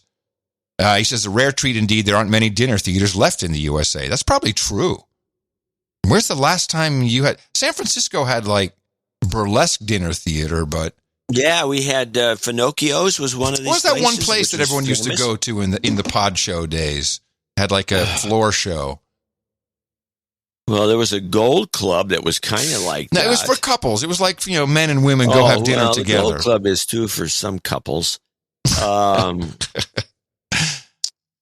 Oh, yeah, I'd have to think about it. Yeah, I'm sure it's long since closed. Anyway, we continue. Everything is gone. I mean, one of the last great ones, I think, was the Rainbow Room in New York, which reopened. I went to it. A long time ago. And it reopened, and it was open for a few years, and I think it closed again. It was really elaborate. It was a monstrous place. It was cool. It was very cool. Had a big band in there and everything. It was very much, it felt like you're in an old movie. So Sir Anthony 7, Viscount of Hamilton, continues with a request to add birthday call-outs. He celebrates the completion of 59 orbits around the old soul, and we congratulate him with that. He does realize he's 2 cents short, so no problem. I got one other penny there for you. May I beg your generosity on my birthday for 2 pennies? Yes, of course. To commemorate, I petition for a change of styling to Viscount of Hamilton and the 2 pennies. We'll change that for you. Blessings from the Viscount of Hamilton, and thank you very much, Sir Anthony 7, and Merry Christmas to you. All right. Onward with Catherine Gerard, the Dame Sandcat of Southern Nye County in Pahrump, Nevada, $500, and she sent a note and check-in, and this is true because it makes this noise. And then she writes on this paper. I have to get the right glasses to do this. As a special Christmas gift to my bestie, my knight in shining armor, my husband, I am sending a check for $500. Woo! This donation gains, I think this is a gift, so this would be a switcheroo, to Randy Carlson. Ooh, okay. Hold on a second. The whole thing? I will read. This donation gains Randy Carlson his knighthood. Counting below, he would like to be known as, I don't know, it looks like Eric picked this up, Sir Codes-a-Lot of Southern Nye County, the land of hookers and blow. That's a fact, yes. As a matter. Yes. That is the land of hookers and blow. Yep, we have that. He's on the list. Randy introduced me to Twit years ago. Twit donation. And I was an MTV junkie, so you two are like family. The best thing he did was hit me in the mouth with the best podcast in the universe. Please de-douche him. You've been de-douched. And then she has some requests here. He needs goat karma, 2 to the head, get vaccinated, and no. So it's goat karma, which is... It's always last, yes, of course. Yeah, it's always last. So it'd be 2 to the head, get vaccinated. I don't know if that makes any sense. You shoot somebody, then you can vaccinate them and say no. The story is very loose. It needs work. It needs a rewrite. Okay. Well, we can do that. Wait. Oh. Please he's got a request for the table. Oh. Sorry. Please have barbecue chicken, French fries, and Guinness at the round table. Thank you kindly. This Dame Sandcat of Southern Nye County, the land of hookers and blow, a.k.a. Catherine Gerard. And then she has counting below, and this $1,000. There you go. Okay, we got it. No.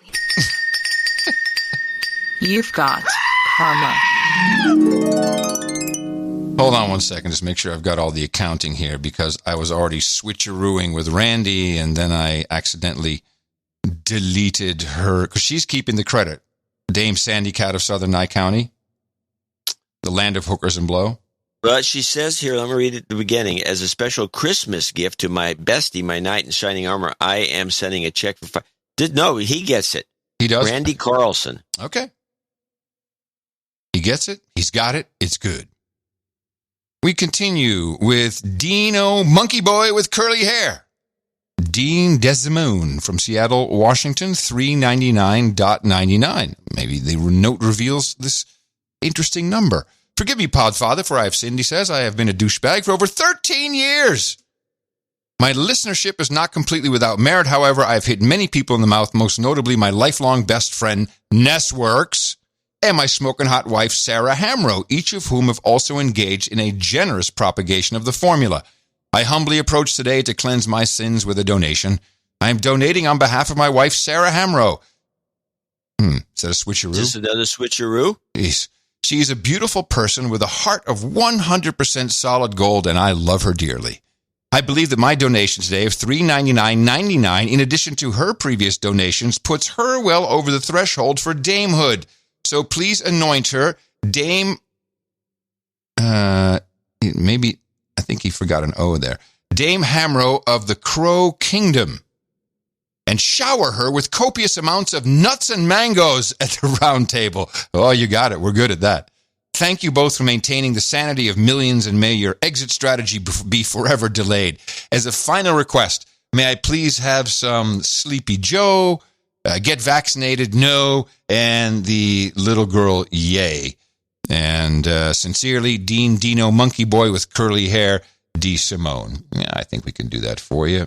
And we have everything lined up. Get vaccinated. No. Oh, where's my yay? Come on, little girls, give me the yay. Yay! There we go. Good. And now I shall put your request into the round table as well. We're on to Devin O'Connell. Yes. Devin O'Connell, then, is 333.99. 99. In the morning, gents, unjabbed, non-diseased heretic millennial reporting for duty. Okay. Yeah. Nice. I saw a sign that I needed to donate while on my Monday morning commute. A freshly remodeled gas station had their bright new sign showing 3.33 and 9/10. That's the cheapest gas I've seen around Massachusetts. The first moon was right above it, too, so I knew it was time. Oh, full moon, I'm sorry, was right above. So he had a full moon and a gas station sign that said 3.33 9/10. So his donation of $333.99 is courtesy of Epstein's dirty money to the endowment of my employer. I've been listening since I heard Adam on the Liberty Lockdown podcast. Liberty Lockdown donation. Liberty Lockdown. And I have been trying to hit my brother in the mouth ever since. There's a little non sequitur there. It's all right. Can I get a screw your freedoms? Ooh, John's new one somebody's finally using. Uh-huh. And get vaccinated, followed by another, health karma for everyone, because why not? Christmas, everybody. He said, Merry Christmas. Merry Christmas, everybody. Oh, yeah. Screw your freedom. Ooh. Get vaccinated. Ooh. You've got karma. That's a good use of it. Good work. Now, did you get Paul Zimmerman's note? What about Sir Chris? Well, Sir Chris is, yes, you're right. Sir Chris, I should probably read his first. Sir Chris of Carmel by the Sea, 333.34, strategic to be the top of the 333.33 donors. In the morning, just a quick note to wish you and the entire No Agenda family a Merry Christmas and Happy New Year. Please also add the love of my life and soulmate, Dame Kristen, to the birthday list. She'll be celebrating her 29th on Christmas Eve. Santa will like that. Thank you for your courage. No jingles, no karma, just karma. Sir Chris of Carmel by the Sea. Thank you very much. And yes, she's on the list. Happy birthday. You've got karma. I'm looking for Zimmerman's note, but I'm not seeing anything. Well, he sent it to sent it to noagenda@dvorak.org, which is like, that's not what you're supposed to send it to, is it? No, it would work. No, it would work? Yeah, it goes in the same box. Oh, okay. I will continue. Mike Saliba from Clinton Township, Michigan, 333.33. Yeah, people are going to do this. It's the end of the year as Christmas. Appreciate it. This is really great. And he says, I was going to wait a while into the new year to give my next update so you won't get sick of me, but I was looking at the numbers and realized No Agenda producers have planted an additional 33 trees by using promo code ITM at axeheadwatch.shop. Ah, yes, the wooden watch producer. It seemed too perfect to be true. I'd like to gift this donation to Employee of the Month and my smoking hot hippie wife, Kelly, for her Christmas de-douching and set her on the road to becoming a dame. You've been de-douched. Mike continues, because of the involved numerology, I have upped the ITM discount to 33% for Sunday and Monday only. Get now while stocks last. Since we ship from Michigan, a wooden watch can reach most U.S.-based producers before Christmas. After this, I'll leave you alone about them for a while. Please give some jobs karma for Kelly and some R2-D2 karma for me. Happy holidays. And he says, don't forget your free stuff. Yeah, we still have to select free watches. We're just bad at that. We're just bad at that. Yeah, there's a couple things you should note we're bad at. Yeah. I would say I'm worse than Adam on most of these, because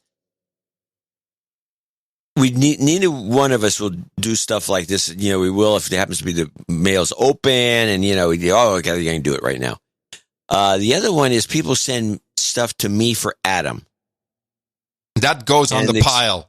It doesn't wind up here. Pile, literally. And I got something right here from a year ago, and it's got his name on it. And he said, first of all, I don't know how many times Adam must notice this. How many times I've asked Adam for his address? Oh, I still don't know yours by heart either. And so I have to, and I look through the emails. What did I ask him for his address? I don't have to ask him again. I feel like an idiot. Oh, I can't find it. You want to know a little secret? You want to know a little secret? A little fun secret? Right. We've been in this house 5 months. In our kind of where we put stuff to go in or out, there's been an envelope for stuff with your name and address on it, printed in Tina the Keeper handwriting, that I just haven't taken to the post office for 5 months. Well, then I take back what I said. So we both suffer from this ailment. Yes, of course. It's horrible.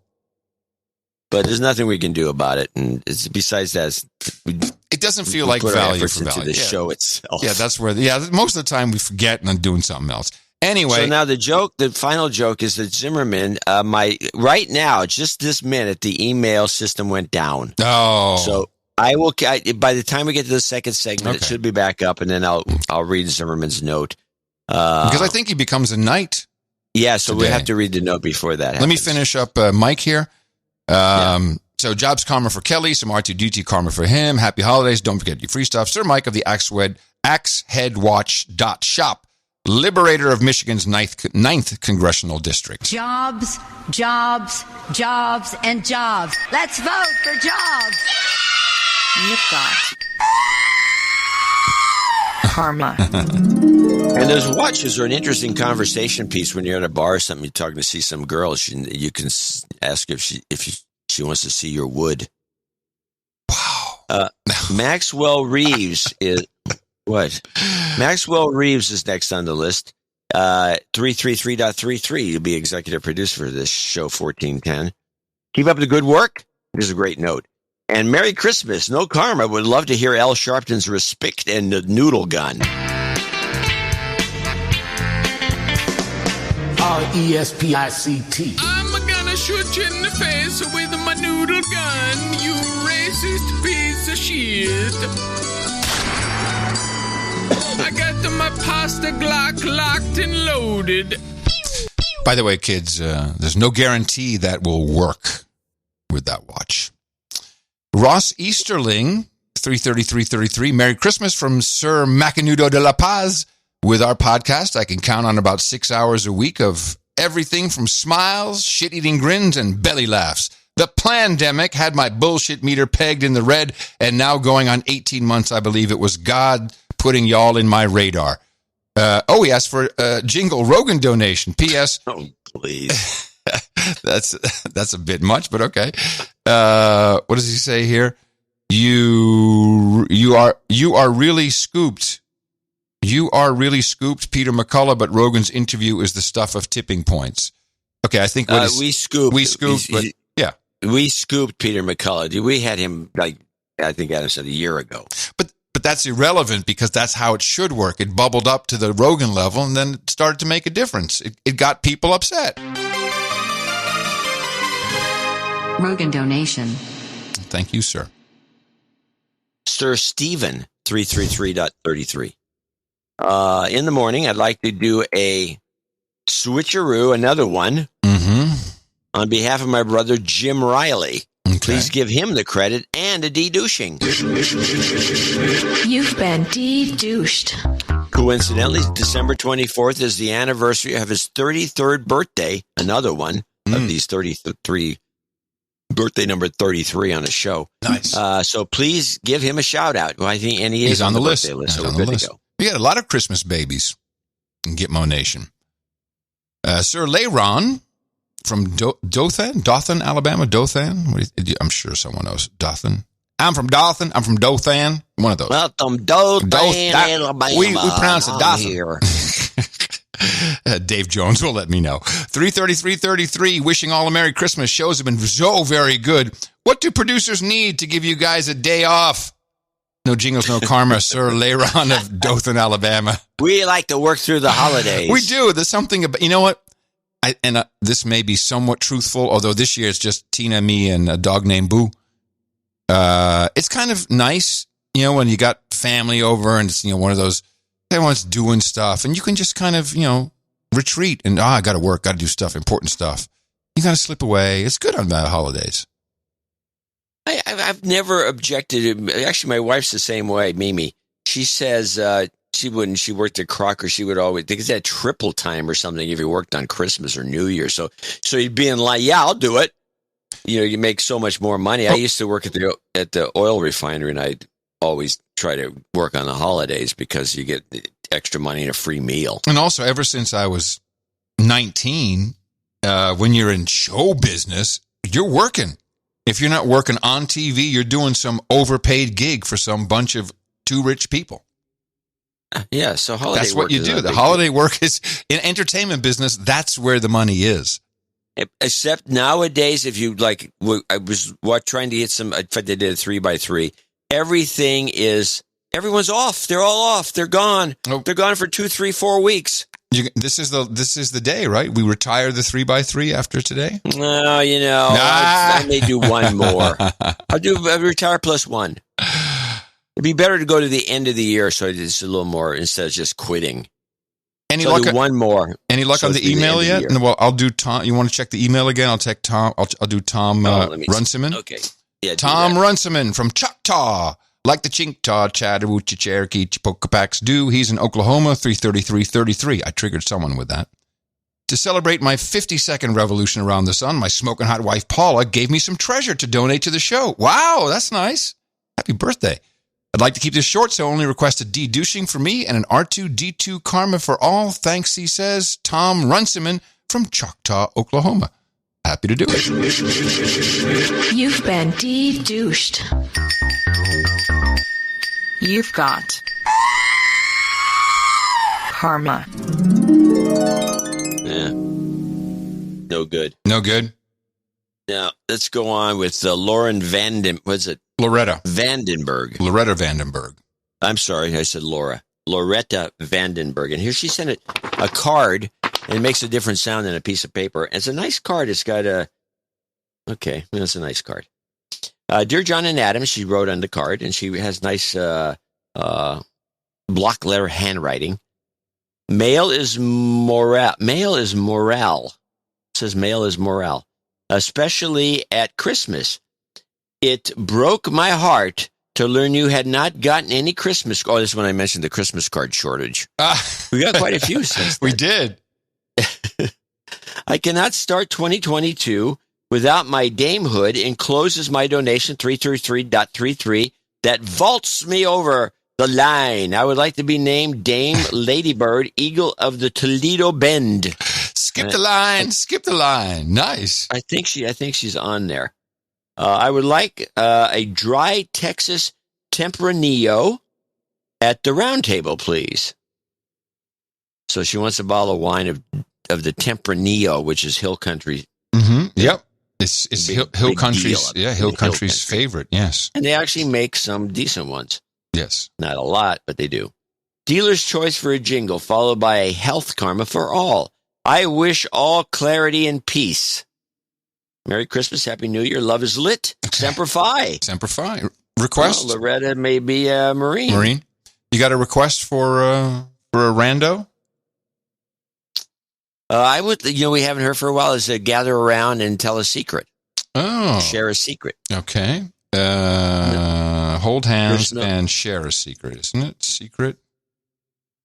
Wait, that's, we don't laugh. There's no competition. Yeah. We laugh a lot. Well, I guess. No, I know exactly which one it is, but why can't I find it? Tell a secret, share a secret. Oh, brother. How about just secret? There's a lot secret.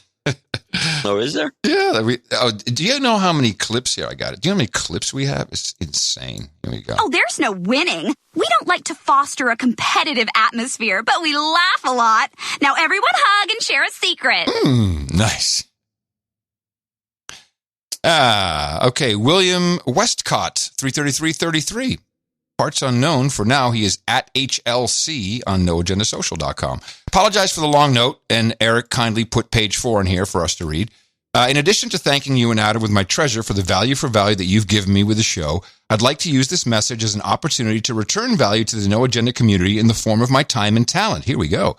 First, for those waiting for the No Agenda dating site, you can check out my site, FediFinder.com. Fedi, F-E-D-I, Finder, FediFinder.com. I guess Fedi from Fediverse. For now, you can only sign in as a No Agenda Social user, but I'm working to include more instances soon. Second, for any Android users looking to study for ham radio license exams, I've made a completely free and open source app to help you. Search for Ham Trainer on the F-Droid repository. Oh, he's doing a lot of stuff. Well, that's a good idea. That is. In addition to a regular karma, I only want to hear one jingle that I loved and fear I may never hear again. Call Me the James Comey parody. Whoever made that one deserves some credit. Thank you both for your hard work and dedication. Wouldn't you know that that's one of those jingles that is, of course, mislabeled, and there is no way. I looked, searched. I know it's in there. I know exactly how it goes. It's like, what am I going to do? Is this it? No, that's Free My Spies. No. So all I have is this. Comey! And whoever made the Blondie Comey. Yeah, it was great. I can't find it. I'd love to have it again. I really would. We do have it. Oh, you know what? You know what I got? They finally sent me the He's Trump. That jingle that I also couldn't find. Yeah. Yeah, we have it. We'll play that. He's Trump, the president. Turns out Phone Boy owns everything. Phone Boy somehow, even though I've never given him anything, has every No Agenda jingle known to man that has been on the show. He cuts it out and edits it and does great stuff. So that's where that came from. Well, have him get you the Comey thing. He will. That's why I'm requesting it.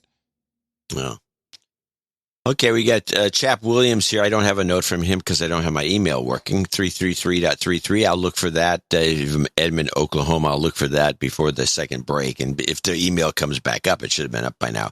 Scott Salamango in Detroit, Michigan, $333, has a note. ITM gentlemen, my last executive producer credit was for show 1310, and I'm starting to feel pretty douchey. Here's $3.33 for each of the last 100 episodes. Nice. That's what I like. This is the guy with class. Yeah, class. As our freedoms have been infringed upon over the last several months, I'm reminded of one of my favorite quotes from Frank Zappa. He said, "The illusion of freedom would continue as long as it's profitable to continue the illusion. At the point where the illusion becomes too expensive to maintain, they will just take down the scenery. They will put back the curtains. They will move the tables and chairs out of the way, and you'll see the brick wall at the back of the theater." Season's greetings to you. Thank you for that uplifting note. The season's greetings to you and all of Gitmo Nation. Please play Eat Bugs and the show 1310. I'm not sure what that means. The ISO. There's an ISO. Okay. And the show 1310, Eat Bugs. Get vaccinated. Let's go Brandon and Freedom. I'm some sexy French bulldog karma for all the lovers out there. No agenda, biatch. Scott Salmango, PhD, HC, Doctor of Philosophy in the field of leisure science. Okay. So what would this bugs thing be? Eat bugs? Wait, what? Gosh. It's I don't know. Bugs. No, we have bugs, but I don't think it's the bugs that he's talking about.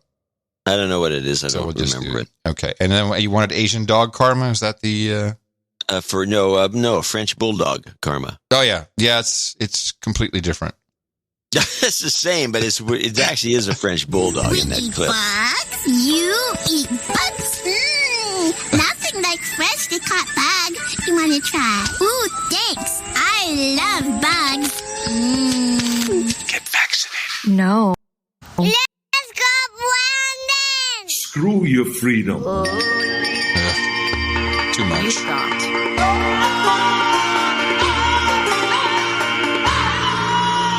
Karma.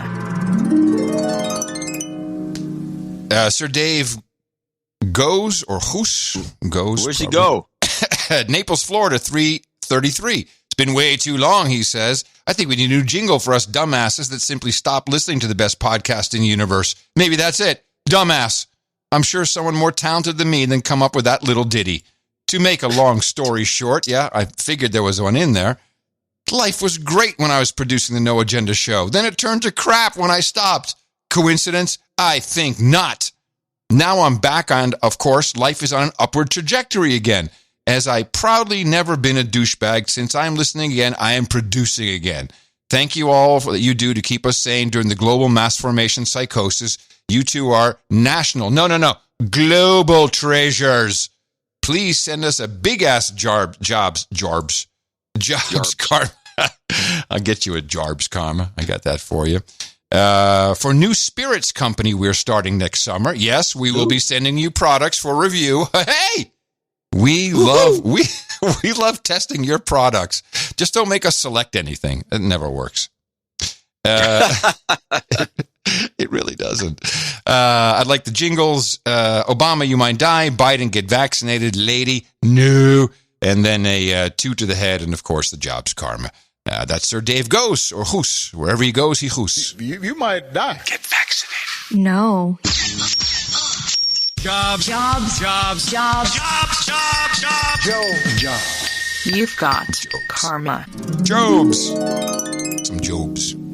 Dick Foster in Kearney, Missouri, 333. And he wants the jingles. He wants a random L plus L Bitcoin, which I don't think is. It's Manning. I think he's done Manning Bitcoin. Traveling to see the in-laws, he writes, and ended up with room 333 at the hotel. The fiance said, I had to donate to No Agenda now. By the way. Marry that woman. Marry that woman right away. Yeah, the fiance says it's almost there. Oh, by the way, I sell Bitcoin miners. Join our Telegram channel, t.me/kaboomracks. Or is it me/Kaboom? I don't know how they do it this even. No, it's t.me/KaboomRacks. Now, okay. Of all the things people offer, this is a product I'd like to sample. I would love to sample your Bitcoin miner. Just saying. The GOP infighting is escalating. What? I would like to sample it too. I can start a mine. Yeah. So this is not an exclusive thing. No, I'm just saying, if he's going to, just want to make sure that I would like to try. Oh, it my goodness. Why don't you go sit with Scott Adams? It's like, you're starting your own stream. I want a Bitminer too. I do. I want a Bitminer too. The GOP infighting is I got two computers. I can have a Bitcoin mine within the next 25 years. Politico says Democrats are outright jitty. Happy. They're saying that all hell is going to break loose and you're going to need a Bitcoin. So what did they say? 90% of all Bitcoins are mined, and the last one will be mined in 2140? Probably, yeah. Depending on the computer. If we get real quantum computing, then it could go faster. Oh, yeah. Uh-huh. Yeah, exactly. I'm like, whoa, IBM quantum breakthrough. Oh, yeah? Mine all the Bitcoins for me, bitch. That'll impress me. No, you got quantum nothing until you can do that. Nikki Morris is from Richmond, Kentucky, 33333, and says, hello, I made a donation this morning to de-douche my husband, Bobby Morris. I gave his email, but I wasn't sure how to give him a shout-out, so I'd like to say the following. Bobby and I have been married for 15 years, and I've known him for 20 years. He's an awesome husband and dad of 4, but he has been a douchebag for far too long. He's wanted to donate for a long time, but hasn't, and after 2 years, I can just no longer tolerate his douchebaggery. Please send karma and play the slaves you will get used to mac and cheese jingle. Oh, hold on. Mac and cheese, yeah.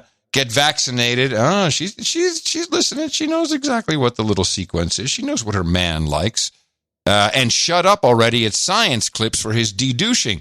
Yeah, thank you for your awesome podcast, and keep up the good work. So that's 15 years. No, I'd say 20 years. And they never had a fight. You slaves can get used to mac and cheese. Cheap macaroni and cheap cheddar melted together. Mac and cheese. Mac and cheese. Mac and cheese. Hey, everybody. Get vaccinated. No. Shut up already. It's science. I'm not throwing a karma. You've got karma. And you never de-douched him. You've been de-douched.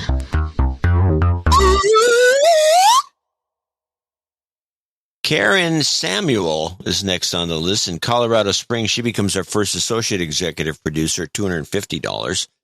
And she writes, ITM, John and Adam, I forgot to send my 12 to 19 birthday donation for the last show. 1219 birthday donation for the last show. I'm going to blame the drinking. Merry Christmas and Happy New Year to you both. Your families are the New Agenda Nation. No agenda. No jingles, no karma. Karen, Baroness of the Blue Moon. Blue Moon vodka. Factual voice. Very good. Cyborg Dave. 22122. Nice one. Associate executive producer. I'm happy to be living a more disconnected life, but I miss making the end of show mixes and hanging in the troll room and sewer chat. Maybe I will do something to myself in the Matrix again. I'm just not going to read it. That was too lewd. As a self-taught expert on science fiction dystopian societies, I, like many of you out there, have noticed we are currently living in a science fiction dystopian society, and it sucks. I'm no Edgar friendly, but I do what I have to do. I'm the enemy because I like to think, I like to read. I'm into freedom of speech and freedom of choice. Stand up for what you believe in and stand tall like a penguin among ducks. Be well, Taco Bell, says Cyborg Dave. Wow. Yeah. KH, $215, and he writes, Happy holidays. Love you guys and the show. Kisses, K. Oh, thanks, Kay.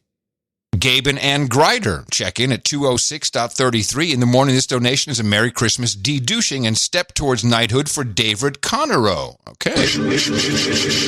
You've been de-douched. David Connerow, our son and purveyor of small batch new and vintage drums at standarddrum.com. From his mom, Ann, and his stepfather, Gabe. That's so sweet of you guys. Merry Christmas to all from FEMA Region 7 in Northwest Missouri, and thank you for your courage. Jingle request in his honor to compliment the de-douching. Biden, get vaccinated. R2-D2 scream. Dr. Kiki, shut up already. It's science. That's weird. And 2 to the head. What's weird? Well, that's the second time Dr. Kiki, out of the blue, has been called out. I have a drum. Nice. Get vaccinated. Shut up already. It's science. You've got karma. Somebody sent me this handheld drum, and then they sent something, some other noisemaker, and it's another issue. I didn't find out who it was, and there's a little piece of paper that was in the Amazon box that has a code on it, and I lost it. Martin McIntyre in Mont Laurel, New Jersey, $200.38. Jingles. Trump aroused. And Christmas goat karma for all. John and Adam, thank you for your courage and for the No Agenda show. Greatly appreciate the deconstruction, humor, and reliability. Birthday list. Please add Cliff M to the birthday list as Cliff, and he's on the list as Cliff? Cliffmas. Oh, Cliffmas. Oh, okay. As Cliffmas. His birthday's on a show day this year, 23rd December. He's turning 40, and I'm only a couple of weeks behind. He hit me in the mouth in the late 900 show 900.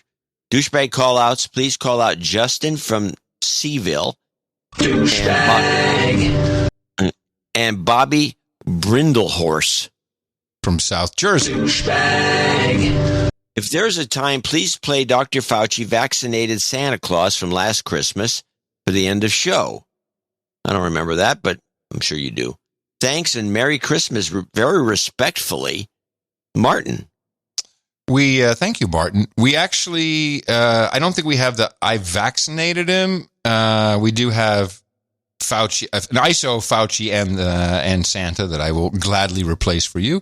And they want a Christmas goat karma. Okay. It was hard to get it aroused, and it is hard to get it aroused, but we got it aroused. Ooh. Santa Claus is good to go. Works kind of. You've got karma. Kind of worked in that sequence now that I think about it. That was a good one. Now, first I thought this was from Arthur Saint, but it isn't. It's from his wife, and she's in Olympia, Washington, $200. And I love this note. You guys are annoying, but my husband loves your stupid show and wants to eventually get a useless knighthood. So I keep sending you money because it makes him happy. Ugh. Merry Christmas to my hubby, Arthur Saint. Please stop listening to these guys. Well, I would say best donation of the year. One of my favorites. One of my favorites.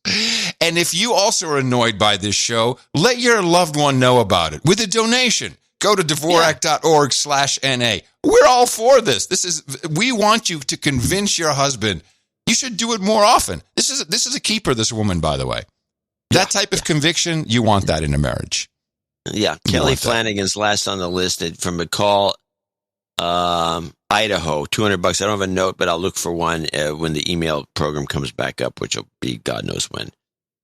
Wow. That's all a group of associate executive producers and executive producers for show 1410, including the naysayer, Arthur Saint's wife. And we want to thank all these folks, not necessarily her, yes, we Arthur do. For sure, for supporting this show. Yes, and everyone gets an official credit, whether you want your husband to have it or not. He is an associate executive producer of episode 1410. These are real credits. You can use them anywhere. You could even get into a Christmas production and work it. Excuse me, I'm a producer. I know what I'm doing here. Go on IMDb. You'll see that these things are real. There's real Hollywood people who have them.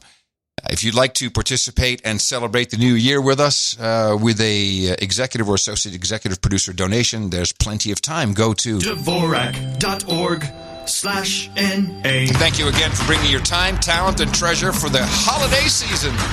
Our formula is this. We go out, we hit people in the mouth.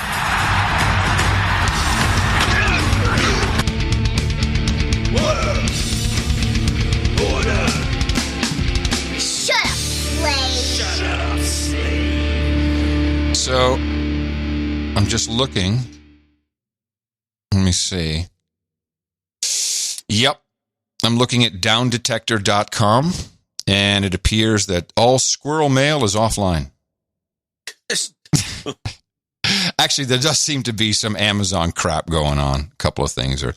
This has been going on for, a couple of weeks now. It's mainly Amazon Web Services, but there's been router flapping all over the place. The internet is going to shit. It's bound to. Oh, it's not. I mean, actually, I should restate that. It's all these people who rely on these miserable companies and think that they'll always be up and always work. Microservices architecture. Yes, that would be your main complaint. Now, it's a huge complaint, and it makes nothing but sense when you think about it. It's just instead of having single point of failure, you've got dozens of points of failure. That's what Web3 is all about. That's what Web3 is all about, John. Web3, which is completely decentralized, not owned by Silicon Valley companies, but yet somehow they get rich off of it. Web3. How does that work? Kara Swisher tweeted something. She's such a gossip. She's just a gossip. I still hate listening to her, and she's such an elite. And if it's not Silicon Valley, if it's not money, then she doesn't want to cover it, even though it's technology. I thought she was the technology journalist. And I would, by the way, there are more than a few women that work the Valley, and then they're so preoccupied with what's the next fund? Yes. Where's the money come from? Oh, this new startup and Dave. There's always some guy named Dave, and Dave so-and-so has got some new startup, and he's got some new idea. It's true. Daves are often at the beginning of big things. I've worked with two of them. That's interesting you point that out. Dave. There's so many guys named Dave. It's actually one guy who has done it all. So yeah, and so the whole Web3, Elon Musk, Jack Dorsey Twitter thing, and what's the guy from Mark Andreessen block Jack Dorsey because Jack Dorsey said, your Web3 is stupid. So this is what she loves. So she's tweeting about it, and then I respond to her. I say, hey, Kara, pay attention. There's real Web3 work going on. Podcasting 2.0 is, in effect, the definition of Web3. Said, make sure you're up on this. And she says, no, I'm good. And so I replied to her, no, mediocre at best. Don't miss the story. Screw you. Stupid idiot. She can't see a story when it's right in front of her. As opposed to a smart idiot. Yeah, true. I could say a lot of things, but I just want to say things that aren't. Well, I'm glad you got that off your chest. Yeah, well, it was just crazy. These people who don't really know what they're doing, making much more money than we do. There it is. It's out. That was the problem. Jealousy. Hey, I've been reading, not really a COVID story, but I've been reading Fauci, the Robert Kennedy Jr.'s book about Fauci. Oh my God. It's basically the No Agenda show and show notes in a book. Everything has a footnote, and you want to get the Kindle version in addition to the hardcover just to keep it for prosperity, because this book will disappear one way or the other. I'll get a copy. It's really good, John, and it goes through the whole AIDS thing, and it's everything and more, because he's been on the inside. I've brushed shoulders with Fauci in the AIDS days, the creep, where he'd be hanging out with Elton John and Billie Jean King and Michael Jackson. Ryan's list. Ryan. Anyway, so this book is if there were real rankings, I'm sure it would be number one everywhere. It's a really important book. If you can get a copy of it, you should read it. I do have a response from Fauci about this book, and I think it's equal airtime. We've played enough of Kennedy about Fauci, now Fauci about Kennedy. Well, I did not speak with RFK Jr. and the Trump White House. We invited him to the NIH, and he spoke to me, and he spoke to Dr. Collins, the NIH director, and several of us, and gave a presentation that really Stop. Can you start that clip over? Because what I heard was I've never spoken to Kennedy, and then he says he spoke to him. I think what he means is that he didn't speak for Kennedy for the book. Oh, okay. Which, yeah, this is a C-SPAN thing, by the way. It was interesting. Well, I did not speak with RFK Jr. and the Trump White House. We invited him to the NIH, and he spoke to me, and he spoke to Dr. Collins, the NIH director, and several of us, and gave a presentation. I got to stop again. It's interesting. I did not speak to him in the Trump White House. Is this also him maybe connecting him to Trump? Fauci's no dummy. I think he's quite capable of thinking about these things ahead of time.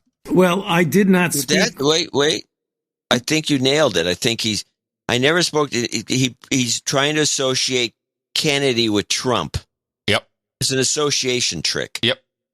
Nasty one. Yeah, you guy's a prick. Go on. Well, I did not speak with RFK Jr. and the Trump White House. We invited him to the NIH, and he spoke to me, and he spoke to Dr. Collins, the NIH director, and several of us, and gave a presentation that really was just full of inaccuracies and distortions. And it really is a shame that he is attacking me in my career. I think if you look at my career, there are not a lot of people that would be attacking my career. Wow! Scott Fauci.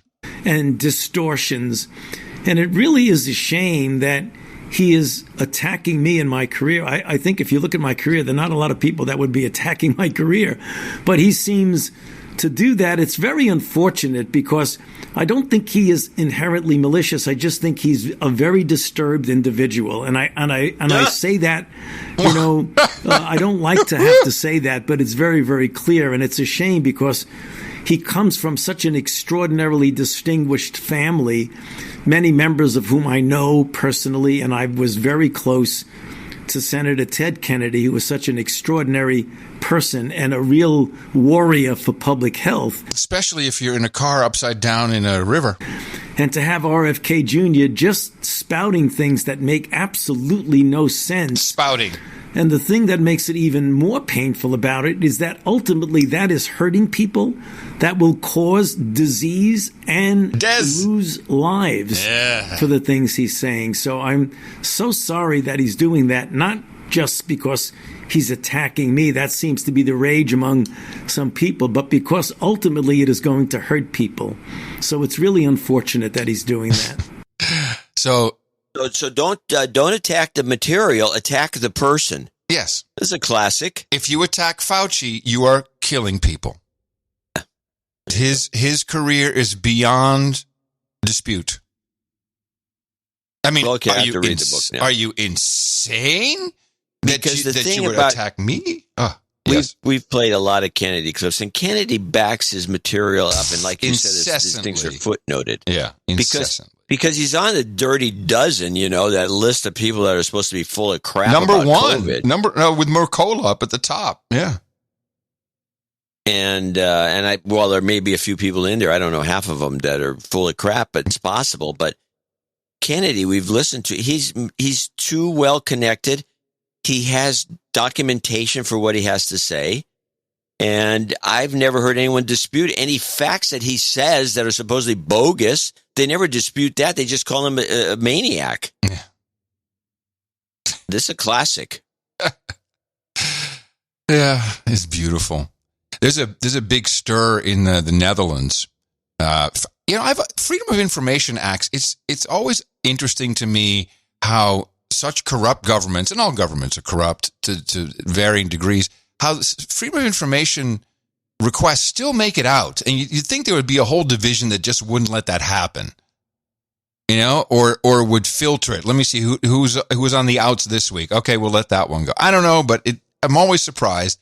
And in the Netherlands, they got correspondence between multiple ministers of parliament and who have positions such as the finance minister, where now, first of all, the World Economic Forum, Klaus Schwab himself is inviting them to set the policy for the world for COVID moving forward. Come to our, we'll send, almost saying, we'll send the plane. And then you see other correspondence where the very same finance minister is giving away 650,000 euros in grant money to the World Economic Forum for some program they're doing. This WEF is beyond a drinking club at this point. People are up in arms about it. They have the, they've screenshotted these papers. It's really disgusting. It's complete collusion between them. It's a plague. It is a plague. WEF is the worker. WEF is a plague.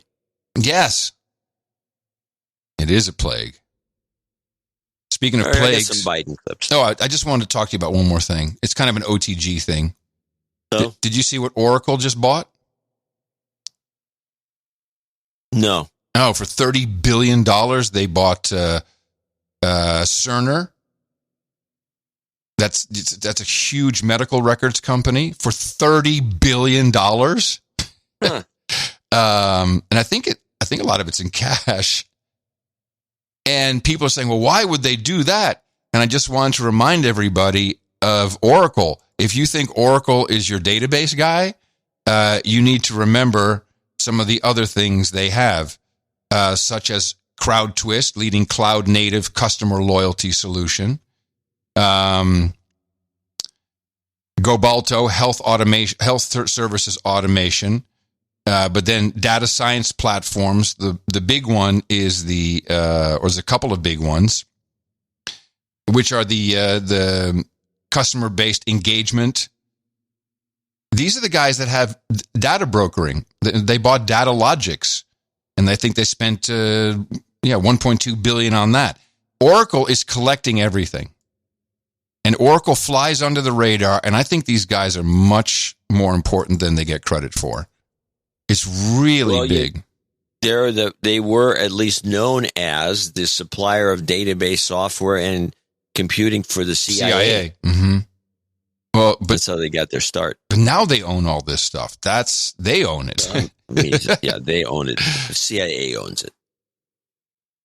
I can do a 3x3 real quick. Oh, my goodness. Now, this is quite a surprise. I had the jingle ready earlier because I didn't know. I thought you would call for it, but I'm very happy to say. Now it's time for 3x3 Experiment by JCD. Comparing stories from ABC, CBS, and NBC.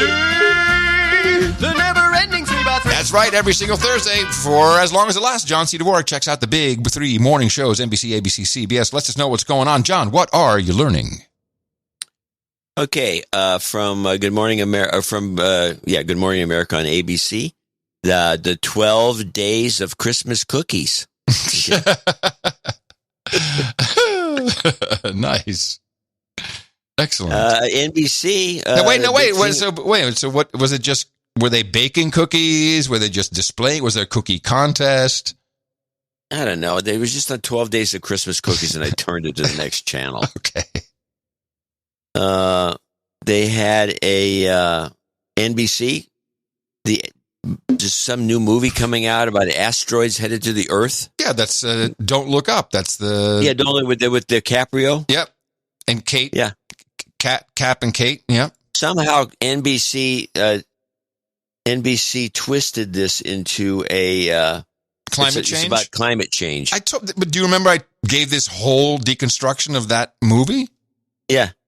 So they're doing it now. I don't remember it being about climate change. No, I said that they would use it for climate change. Oh, well, that's what they're doing. And they're pushing it on NBC. And then there was this guy, Dave Karger, was reviewing all kinds of stuff. Like, the new Ozark's coming out. Who cares? Wow. ABC, meanwhile, had Play It Forward, this thing they have, or Pay It Forward, where they talk about businesses that are going out of business and how they help their employees. And they had some poor black woman whose restaurant was dead because of COVID. And so then they presented her with a check from Coca-Cola for $10,000, one of those giant checks. So let me just get this. So these evil a-holes participate in daily psychological warfare on their viewers and participate in saying, no, we really need to not allow people to go into restaurants and bars and help bring down their business. And then they turn around and with their corporate pimp, Coca-Cola, they give this poor lady a tip. Yeah. Disgusting. That's exactly it. It's disgusting. And everyone applauded. Oh, yeah. They were all jacked up. And the check was interesting because they looked at it. It was a giant check, of course. Of course. And the name and where your name and address is on the upper left-hand corner, it said ABC, which is whatever, Good Morning America. Yeah, GMA. GMA. And it said GMA, and the signature was Coca-Cola. Oh, wow. Like Coca-Cola is a dude. Yeah. Meanwhile, and I think I skipped CBS. CBS had Tyler Robinson, CBS has got some issues. Just a whole thing about, CBS was all about brain cancer, real uplifting moment there. Christmas brain cancer. And they went on and I couldn't watch it. It was just disgusting. Nice. Okay, yeah, that's right. Okay. It started with 12 Days of Cookie on Good Morning America, and then it went to the Pay It Forward. Meh.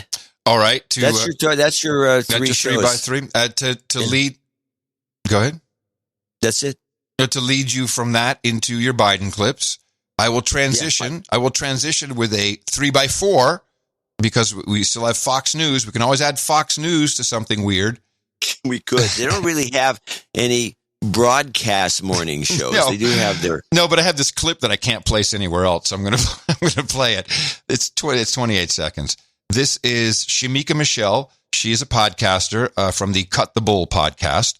And she is talking about Vice President Kamala Harris. For context, Shamika, as her name could have given away, is ADOS African American. As a woman, especially a black woman, it's really hard for me to say anything negative about Kamala Harris, considering she fought hand and knee to get where she is, and sex work is work. However, I don't think anyone believes this rhetoric. The only people falling for this are those that mailed in 2 ballots.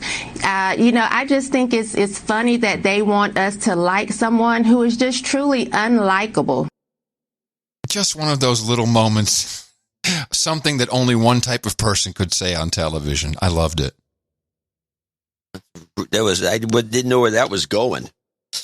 Well, you heard the slam, though. That was the whole point. Oh, it was a good slam. I like the slam. We should use that. So I have a couple of Biden clips. I got way too many. And then Amy Eckhouse, our producer up in the wine country, she sent us some stuff which I also had. It was on C-SPAN. I was just surprised that she sent a clip that was on CBS, played the entire thing, I guess, on one of their... No, what exactly is the context of this? Because we're playing it because he said something important? Or it's so off the wall that we won't even believe how crazy it's become? Are you talking about Biden? Yeah. No, the context is he's just talking about the booster. Again, never mentioning washing your hands, by the way. Vaccinated, get vaccinated. Every clip is about this. And then he also talked to some other group and he talked in front of the college, some South Carolina university. It's South Carolina State University. It's a black college, and he had to go give a commencement there because of South Carolina's made him president. So Clyburn said, "You're going to have to talk to this college." It's the commencement. So he goes up there and he just gives a horrible speech, including I got 2 clips from that, which you should be listening to. Try this one. This is the one that's probably the main worst clip. He does, the thing that Biden did that, again, bringing back Scott Adams, who blew up about the bull crap about very good people? Yes. Well, he's got an upgrade. Oh, no. 6 years ago, to the torches, those you ever think you see in the modern times, people coming out of the fields down in Charleston, in Charlotte, Virginia, Charlottesville, Virginia, carrying torches and Nazi banners, screeching most anti-Semitic and anti-black rhetoric in history. Hundreds and hundreds of them.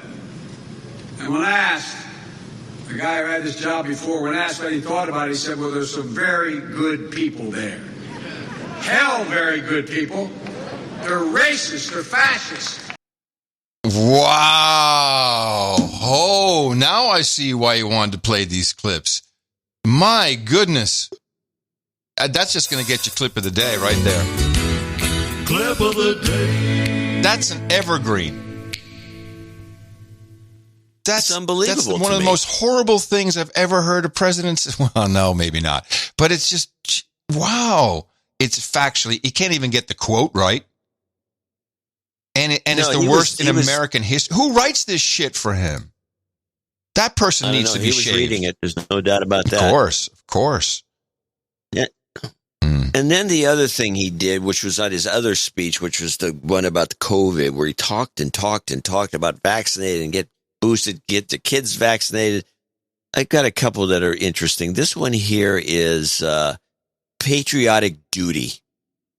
Yeah, he pulls this card a lot. All these people who have not been vaccinated, you have an obligation to yourselves, to your family, and quite frankly, I know I get criticized for this, to your country. Get vaccinated now. It's free. It's convenient. I promise you, it saves lives. And I honest to God believe it's your patriotic duty. Okay, we need to stop for a second. And we need to realize something, because I kind of just said it, and now it's hitting me. So it's crazy that Biden is saying this. Okay, fine. I think we agree at this point, Biden is just trying to say the lines and not bump into the furniture. So what is truly scary is that this messaging is coming from a group of people who are sitting there and giving an old, feeble man who clearly has no scruples, no filters, will just do as he's told. I mean, so there's true, this is not just an idiot man. There's true evil writing these words right now in America. Does that make any sense? I'll go along with that. That sucks. These people are evil. Now, is this Obama? Is it Valerie Jarrett? Is it Susan Rice? I mean, who are these people? Because that stuff about just that Charlotte thing and this, your patriotic duty. What are their credentials? Who's writing it? Oh, I'd like to know. Somebody's writing it. Somebody's writing it. It's not Biden. Xi Jinping? It could be. It wouldn't surprise me. Here he goes. Let's play this one. This was Biden on the booster. Another question folks are asking is, what can you do to make yourself and your family feel safer and be safer? The answer is simple. Get your booster shot. Wear a mask. Our doctors have made it clear. Booster shots provide the strongest of protections. Unfortunately, we still have tens of millions of people who are eligible for the booster shot but have not yet gotten it. They've gotten the first two shots, but they've not gotten the booster. Folks, the booster shots are free.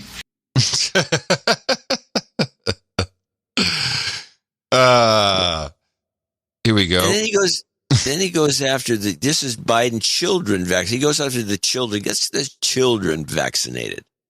Yeah, we know how he loves the thought of that. If your children are not vaccinated, please get them vaccinated. If you're a parent, understandably, who waited to see how the first shots went with other kids before getting your own kid vaccinated, you can stop waiting. 6 million children in our country, ages 5 to 11, are vaccinated. Get your children protected today, now. And for those parents out there who have a child that's too young to be vaccinated, that is under the age of 5, I know this can still be a scary time. But one thing you can and must do while we await vaccines for children under 5, get yourself fully vaccinated and boosted. People just this went on for a good 45 minutes. Is all he talked about. But there's a couple of interesting things in here. And besides the one you liked, he gave clip of the day. I like this one the most. This was he goes after the media. Yeah. Well, actually, I think he's going after the No Agenda show at some point. Look, he's going after Tucker Carlson. Oh, yeah. Look, let me give it to you straight again. Look. Omicron is serious, potentially deadly business for unvaccinated people. Let me be clear. Yeah, please. Thanks to the prior administration and our scientific community, America is one of the first countries to get the vaccine. And thanks to my administration and the hard work of Americans, we led a rollout that made America among the world leaders in getting shots in arms. But uptake slowed this summer as vaccine resistance among some hardened. Look, the unvaccinated are responsible for their own choices. But those choices have been fueled by dangerous misinformation on cable TV and social media. Podcasts. These companies and personalities are making money by peddling lies and allowing misinformation that can kill their own customers and their own supporters. It's wrong. It's immoral. And I call on the purveyors of these lies and misinformation to stop it. Stop it now. One of the other things that we know that has to be done is more testing. Wow. Because Omicron spreads easily. Holy crap. That was his segue? Yeah. Wasn't that the greatest segue in the world? Stop it now. And in testing news this week. Now, for the people who write this, also known as They Inc., or some wood guy, please do me a favor. Next time you make the president say that, add podcast to it. Come on, don't be a dick. Throw us a bone here. Tell us, yes, social media and podcast, especially dangerous podcasts. Yeah, well, I think that's... Throw us a bone, people. Biden doesn't even know what a podcast is. No, again, stop with the Biden. I don't care about Biden. This is the words that the people behind him are writing for him. Yeah, you're right. They know what they're talking about. They do. We have to take this seriously. Okay, now I've got a couple other ones, but I'm going to skip those and just go to a couple of short little ditties where I think he's mumbling something. I don't know what he's saying. These are 2-3 second clips. Okay. Get through these guys. Try this one. This is Biden glub. It's among the vaccinated. Worth listening to again. It's among the vaccinated. Yeah, no, he's just they didn't write that for him. That's Biden. That's 100% Joe. That's what Biden actually sounds like. That's Joe. Try this one. He did this again and again thing I got a kick out of. Let me say again and again and again and again. Please get vaccinated. Oh, I know what that is. One of his few things from politician dick training that he has. Repeat it 3 times, it works. Count it. Yeah, he did 4. Yeah. I know. He did 4. I didn't. Look, it's still Joe. 3 is good. 4 much better. 4 is the new 3. 4 is the. I think there's one other shorty on here. Spock-tiled? Yeah, I'm not even sure what this is, but play it. Today we stockpiled enough. Oh, yeah, Spock-tiled. Okay, hold on a second. That's a show title. Spock-tiled. Come on, that's great. I love that. Spock-tiled. Today we stockpiled enough. Wow. Spock-tiled. I want a t-shirt. I'm fully Spock-tiled. One more time for me. Today we stockpiled enough. Oh, great. Yeah. That's my phony laugh, Scott. Oh, Spock-tiled. Woohoo! Scott has stopped listening by now, by the way. I can assure you. No. Don't worry. Someone else will play it for him. Yeah, there's always troublemakers out there always trying to get people into beefs. Oh, yeah. When I see people, I can't wait to hear what you guys can say. I'm like, no, I don't care. I'm saving the world here. I got no time for that bull crap. All right, what's next? I have a 20-second clip that just goes back to COVID. I forgot to play in that first segment, which is the Fauci contradiction on KPIX. That's it? Okay. Well, Dr. Anthony Fauci says small gatherings where individuals are fully vaccinated are safe this holiday season. He is urging people to stay away from large gatherings. Those are the kind of functions in the context of COVID, and particularly in the context of Omicron, that you do not want to go to. Oh, man, that guy. That guy's got to go. Okay. Anyway, that was my Biden rundown. There's so something happened in the United States, which is worth mentioning, and there's really only one clip that we need to play, but I have a couple others about the thing itself, and that is the Build Back Better bill. Now, I think it's interesting that this is not going to pass as it is right now. And I believe this money is very necessary for whatever money shenanigans are going on, but it's $1.7 trillion, and it's for climate change, and it's for a lot of wokeism stuff, and we really don't know everything that's in it, to be quite honest. But it's something that Nancy Pelosi and Chuck Schumer, and this has to, and Build Back Better plan, and everyone's been on it. It's got to pass. It's got to pass. Got to pass. And this is interesting in the context of the New World Order, as we know that Build Back Better is the plan for every Western nation for sure. All the leaders have talked about it. The Dutch, the French, the British, I think even the German. Everyone's got a Build Back Better plan. So we're leading the charge here. And what happened is the House of Representatives, which has one half of the vote in essence of an act like this, they passed. They've got majority Democrats, so no problem. We have a tie in our U.S. Senate, which means if one member from either side doesn't vote along party lines, then it doesn't pass. It's just not going to happen. And in this case, it's a guy from West Virginia known as Joe Manchin. You may have heard of him. And so he has now finally come out and said, look, and I have all these clips we want to talk about it. He said, I'm sick and tired of being bullied. I'm from West Virginia. I'm just not signing this thing. It's just not going to happen. And what has gone on online since it's kind of the news is out, it's dead. It can't go anywhere. It's done. It's over. People are losing their crap and saying, and this is the part that gets me, this is not how democracy works. One guy should not be able to stop something for everybody. This is not democracy. To which my mind is just melting. This is exactly what democracy is. Here's AOC. It is unconscionable the way that the Senate operates. It's fundamentally undemocratic. And now what it's doing is that it is allowing the stripping of people's voting rights across the country. We're in a crisis. 19 states have passed over 33 laws to limit or restrict the right to vote in the United States of America. We are beyond the time for something to pass. And what do these people want? If you're in a democracy, the mob rules, correct? Yeah. I just find it fascinating. But what I find fascinating is they keep saying one guy. What about the 50 Republicans that are voting against it? That's 51 people versus 49 people. What do they mean, one? That's the psychological operation of it all. They don't see the other half as humans. They don't see. That's just, no, they're Republicans. They don't count. Yeah, exactly.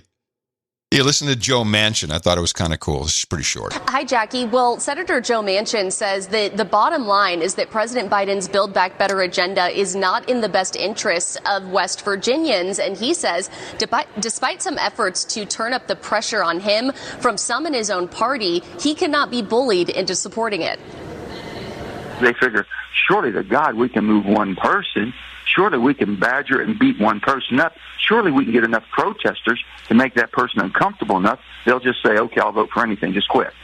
Well, guess what? I'm from West Virginia. I'm not from where they're from, and they can just beat the living crap out of people and think they'll be submissive. Period. And they're trying to do this to Greg Abbott here in Texas. So what they do is they get a bunch of people, they start a petition, they start making a lot of loud noise, and we gotta do something. What are you gonna do, Texas governor? Here's the question. Ready? How do you answer this as a Republican Texas governor? Here it comes. It's the end of the year. The question is posed by AP. So this is a big news. This is not just fringe. Will he pardon George Floyd or not, seeing as George Floyd is from Texas? Will he pardon him at the end of the year? I'm sorry? Okay. Wait. I know what you said, but are we talking about George Floyd, the guy who was killed dead? in Minnesota? Yes. Will So they what pardon is- him well, of okay, all I'm- of his I'm just sins? asking questions. Mhm. Just asking questions. You're in Texas, you know, because you're following it closely. I never know this was even going on personally, and it hasn't been reported in California. What has he got to do with the slice of bread? What has Abbott got to do with anything regarding George Floyd? Well, that's the whole point. The news media, the Associated Press, is throwing this story out to give a political angle to the Democrats, because if he doesn't answer, he's a dick. If he does answer, if he said, yeah, I'll pardon George Floyd, he can't do that for his own political party. That's what the news media is doing. That's my point, is they do this just for political gain. They throw this crazy stuff out there. This is not a political organization. It's AP. Are you insane? Of course they're political. Well, that's disgusting. Well, that's what they're doing. And they're doing the same thing to the brand new mayor of New York City. Why don't they do it to find every Republican governor and ask them if they're going to pardon George Floyd? This is the stupidest thing. Well, George Floyd is from Texas. He may have driven through. No, the Tennessee. point. Listen, he has convictions in Texas. He's from Texas. He's been convicted. He's a felon in Texas. Yes. And now that he's dead, will you just pardon all his him. old previous convictions Yes. for reasons unknown? Yes. Oh, that's pretty funny. I like it. Well, so the mayor-elect, he starts in a week or so of in New York City, Adams. I think I'm liking this guy. So he has council members. He has a whole new woke city council coming in, and they're already making demands. Their number one demand, you have to stop brutal solitary confinement for people in correctional facilities. This is inhumane. We can't have this happening. This is our top agenda. This has to stop. They sent an open letter that the mayor has to take care of this. And here is the future mayor of New York's answer. For people to continue to say Eric supports solitary confinement, that is just a lie. I support punitive segregation.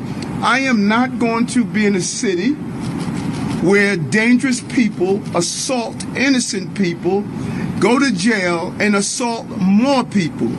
You cannot have a jail system where someone sexually assault a staffer, slash an inmate, and then say, it is all right, I'm going to give you an iPad and just hug you and say, don't do it again.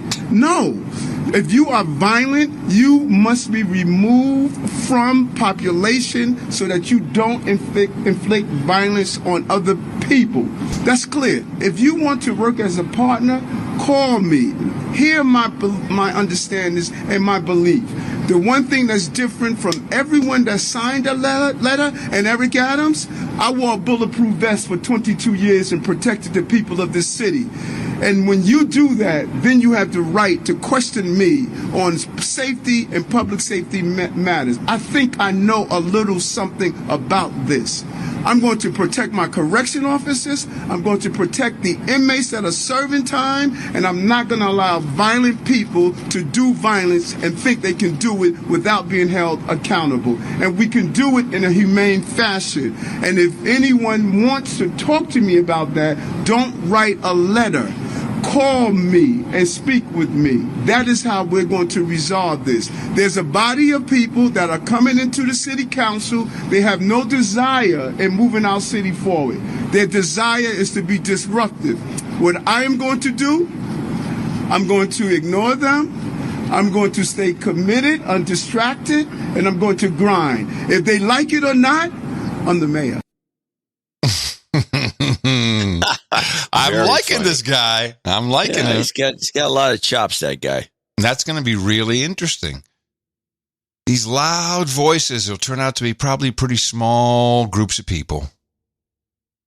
Typically, yeah, they make a racket. A bunch of white women, probably. White liberal women. Mm-hmm. Yeah, they don't know solitary confinement. They don't even know what it is. Yes. All right, let's see. They just know it's bad. Do we have anything else? No, I just wanted to mention the Ghislaine trial. I didn't know if we knew this or not, but after they're in deliberation or whatever they were doing, after the prosecution rested, it turns out that there were all these tapes and all kinds of documents and stuff in the where they raided the place. Was it was that the New York townhouse or the Florida one? Mostly.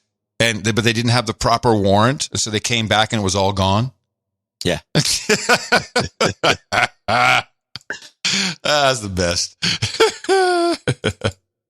Yeah, that's our competent FBI, who, as it turns out, has spent in recent years $548 million on paid informants. Wow. It's over $500 million. No wonder Reverend Al is so happy. Yeah, well, he was a paid informant for years. When did they pay him? That's a lot of money. It's over $500 million to snitches. They probably want that information out there too, don't they? Probably. Hey, everybody. Cash is over here. Could be a scam. They may have not paid that much out, but sounds good. Pretty good. Sucker a bunch of more paid informants to come forward. Right. A good idea. Right. It's marketing. Okay. Yeah. I got one or two clips for after our second break. I did find this kind of cute. That Macron, I don't know why this is happening. Macron's wife, Brigitte. Now she's like 16, 17, 18 years older than he is. I don't know, maybe. Gee, man, if you're not interested. Well, no, I don't know. Maybe, I don't know. I thought she was much older. Okay. She is now going to sue publications that are printing the absurd rumors that she was born male. Now you might. That's funny. Now you might want to go take a look at her. Consult the book of knowledge. Well, let's take a look at her. What's her name? Brigitte. I took several looks and the face, yeah, but unless her Adam's apple was shaved. But when you get so upset about something like that, you're going to go sue people because they're saying that? I mean, Michelle Obama would be a trillionaire by now. Let's see. Images. Mike. She has a distinctive look, that's for sure. She has a look about her, yeah. Mm-hmm. I don't know. Could go either way. Is that really she's suing? This just draws this is a problem with this. This is how the MP3 world took off because there was an obscure thing. People, college kids were making, just trading songs. A few of them, there's a few hundred people trading songs using MP3, and then they sued them over it. The MPAA or the RIAA, they sued over MP3s, and then it drew attention to it, and they said, "Hey, this is pretty cool." And so, sometimes these lawsuits aren't a good idea. Now you know exactly why I want the president to add podcasting to the list of bad places. It's called the Streisand effect. It works. I'm going to show my support by donating to No Agenda. Imagine all the people who could do that. Oh, yeah, that'd be fab. Yeah, on No Agenda in the morning. Maybe a few people to thank. But before we do that, I was looking, there's a picture of a cover of her on the Match magazine, and I don't know. Really? In a bathing suit. Oh, really? Rich and Meg in Tempe, Arizona, on top of our list, $160.16. Jackie Green. Hey, Jackie Green. Jackie Green. Up in, I think, is in Sacto, $133.33. There's Josh Jackson, $132. Richard Clayton, $122.21. Robert Tirado in San Francisco, 111.11. I haven't seen that donation for a while. That's nice. Kind of interesting. Paul Levy in Grinnell, Iowa, 100. Zenko, what do you think? Zenko Hieronymus Bosch. Zenko de Mayo. Zenko Horenko. Zenko Hernker. I don't know. Birmingham, Alabama. He never says hi. Oh, here it is. Nope. Zenko. He's got a human resource Zenko 3 coming up.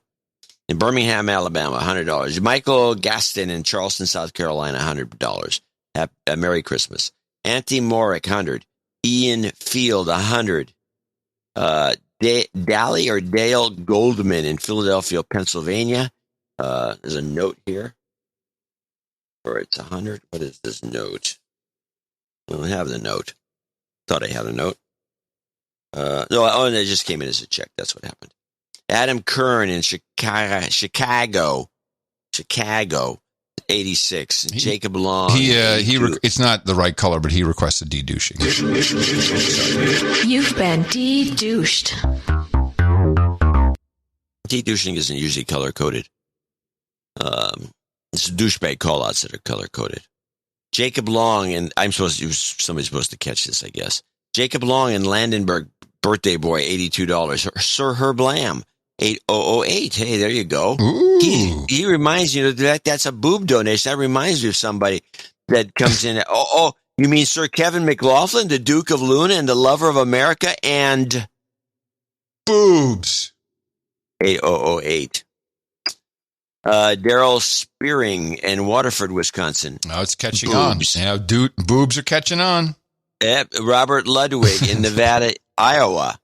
Boobs. Boobs are back. Andre Pichu in Rijswijk, Netherlands. Boobs. Dutch boobs. Dutch boobs. Yeah, they're wooden. John and Kim Watson in Aurora, Colorado, 77. Sir Brian Kaufman in 7575 in Scottsdale, Arizona. Sir Rick in Arlington, Washington, 6996. Allie Ray in Shepherdsville, Kentucky, 6969. There's a note there. There's a birthday credit. Oh, this is a switcheroo, too. This should go to Mark Williams. Just Mark Williams, you get this donation, and it's your birthday. Shelby Losi in Rapid City, South Dakota, 6667. Sir Dan the Quiet Man in Alpharetta, Georgia, 6006. Phil Huxford, 5716 in Easton, Connecticut. Sir Loud Pipes, Baron of Mecklenburg County, 5555. Sir Nicholas, St. Nick, 5555. Amanda West in Minneapolis, Minnesota. Birthday coming up for somebody, 5533. David Pete in Decatur, Texas, 55. Anonymous, 5353. Brett Hahn in Medford, New Jersey, 5333. Terry Cameron, 5021. Forrest Martin, 5005. Sir Andrew Benz in Imperial, Missouri, 5005. And Chris Harrison, 5001. Now we have the $50 donors to wrap this up. Name and location. Doug in Medellin, Colorado, or Medellin. I don't know. Robert Case, Mill Springs, North Carolina. Sir Daniel LeBoy in Bath, Michigan. Alexa Delgado in Aptos, California. Julian Robbins in Aptos, California. Hey, you guys should get together. Paul Terranova in Webster, Massachusetts. Andy Nally, parts unknown. Lucas Deaton in Dayton. Megan Carlotta in Galloway, Ohio. William Jones in Cameron Park, California. Sir Patrick Maycomb in New York City. And last but not least, Dame Knight there in Edmonds, Washington, who always sends a nice note to say thank you, boys. I want to thank all these folks, in fact, for show 1410. Yes, and there is one donation that we need to read, which results in a knighthood today, and that is from Josh Jackson. And what does Josh say? He says, today, 12/23/21. Yes, is Festivus. It's an important date. And I'm especially thankful for my significant other who is a blessing in my life. This Festivus, in the spirit of gratitude for all the significant others out there helping to make our lives possible, I'd like to offer my knighthood roundtable request over to Tina the Keeper, for something to drink and Mimi for something to eat. Well, this request did not come through as far as I know. Hopefully this note makes it to you both in time for them to get their orders in before the knighting ceremony. No jingle requests, but if I may, I've included a few sound bites of my own on theme for today to enter the ring for end of show ISO consideration. Yes, I do have those. Please knight me Serenity Now, Knight of the Import, Exports, and Master of his Domain. So we'll have to get those requests for the next show, because I don't think... Wait, where's the airing of grievances? Grievances? That is the main function of Festivus. The airing of grievances. Well, I think we'll need a follow-up donation to understand. Where's the grievances? Okay. And thank you all. So thank you, of course, to our producers and associate executive producers alike. And thank you to everybody who came in, supported the show under $50. Good showing, good Christmas. Really appreciate that.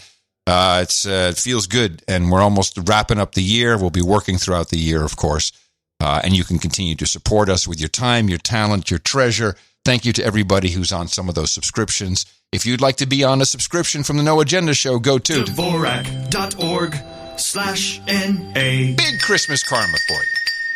You've got karma.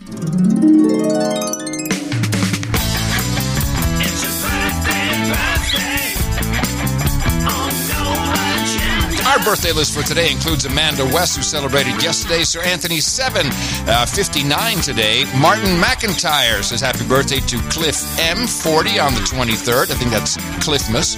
Sir Chris of Carmel by the Sea, happy birthday to Dame Kristen, 29 tomorrow. Sir Stephen congratulates his brother Jim Riley, 33 on the 24th. Sir Brian will turn 63 on December 25th. Allie Ray, happy birthday to her smoking hot fiance Mark, also a Christmas baby. Robert Patch, his smoking hot dame Lily of Happy Hummers will be celebrating her birthday on December 28th. Robert Patch on the 28th as well. Yes, we knew this. And Tom Run Siemens says happy birthday to his smoking hot wife Pamela. She turns 52. Finally, we have Jacob Long congratulating Rebecca Palmer. And we say happy birthday to everybody here on behalf of the staff and management of the best podcast in the universe. Title changes. Turn and face the slave. Title changes. Don't want to be a douchebag. 2 title changes. Sir Amen Fist Bump upgrades to Viscount of Montgomery County, Texas. Good to see that. And Sir Anthony 7, Viscount of Hamilton, upgrades to Viscount of Hamilton and the 2 pennies. As he rounded out his final of 6 donations. And we appreciate that from you as well. Now we got a full table. We have dames, we have knights, we got lots of people coming up, so better break out the one that can stand a whack or two. Well, first of all, I want to make it clear that the email has not come back up, so we have to push off the knighting of the one guy, and the other stuff, we'll do it for the next show. Well, I also want to mention... Hold on. Yeah? Do I have to take someone off the list now? No, the list is fine. You said we have to lay off the lighting of one guy, the knighting of one guy. No, he had some, if he had anything for the table or anything. Okay. I got you. I don't know what was in the note. Yes. And I should also mention that I've looked at Match Magazine and Bridget Macron's 2 daughters. They look enough like her and him that I think she's a woman. Okay. There you go. So that's solved. Your No Agenda Show. Oh, I'm sorry. Here's my knighting. Here's the sword. It's a giant one. That's it. Loretta Vandenberg, Sarah Hamrow, Randy Carlson, Robert Patch, Josh Jackson, Paul Zimmerman, and Jeff Bird.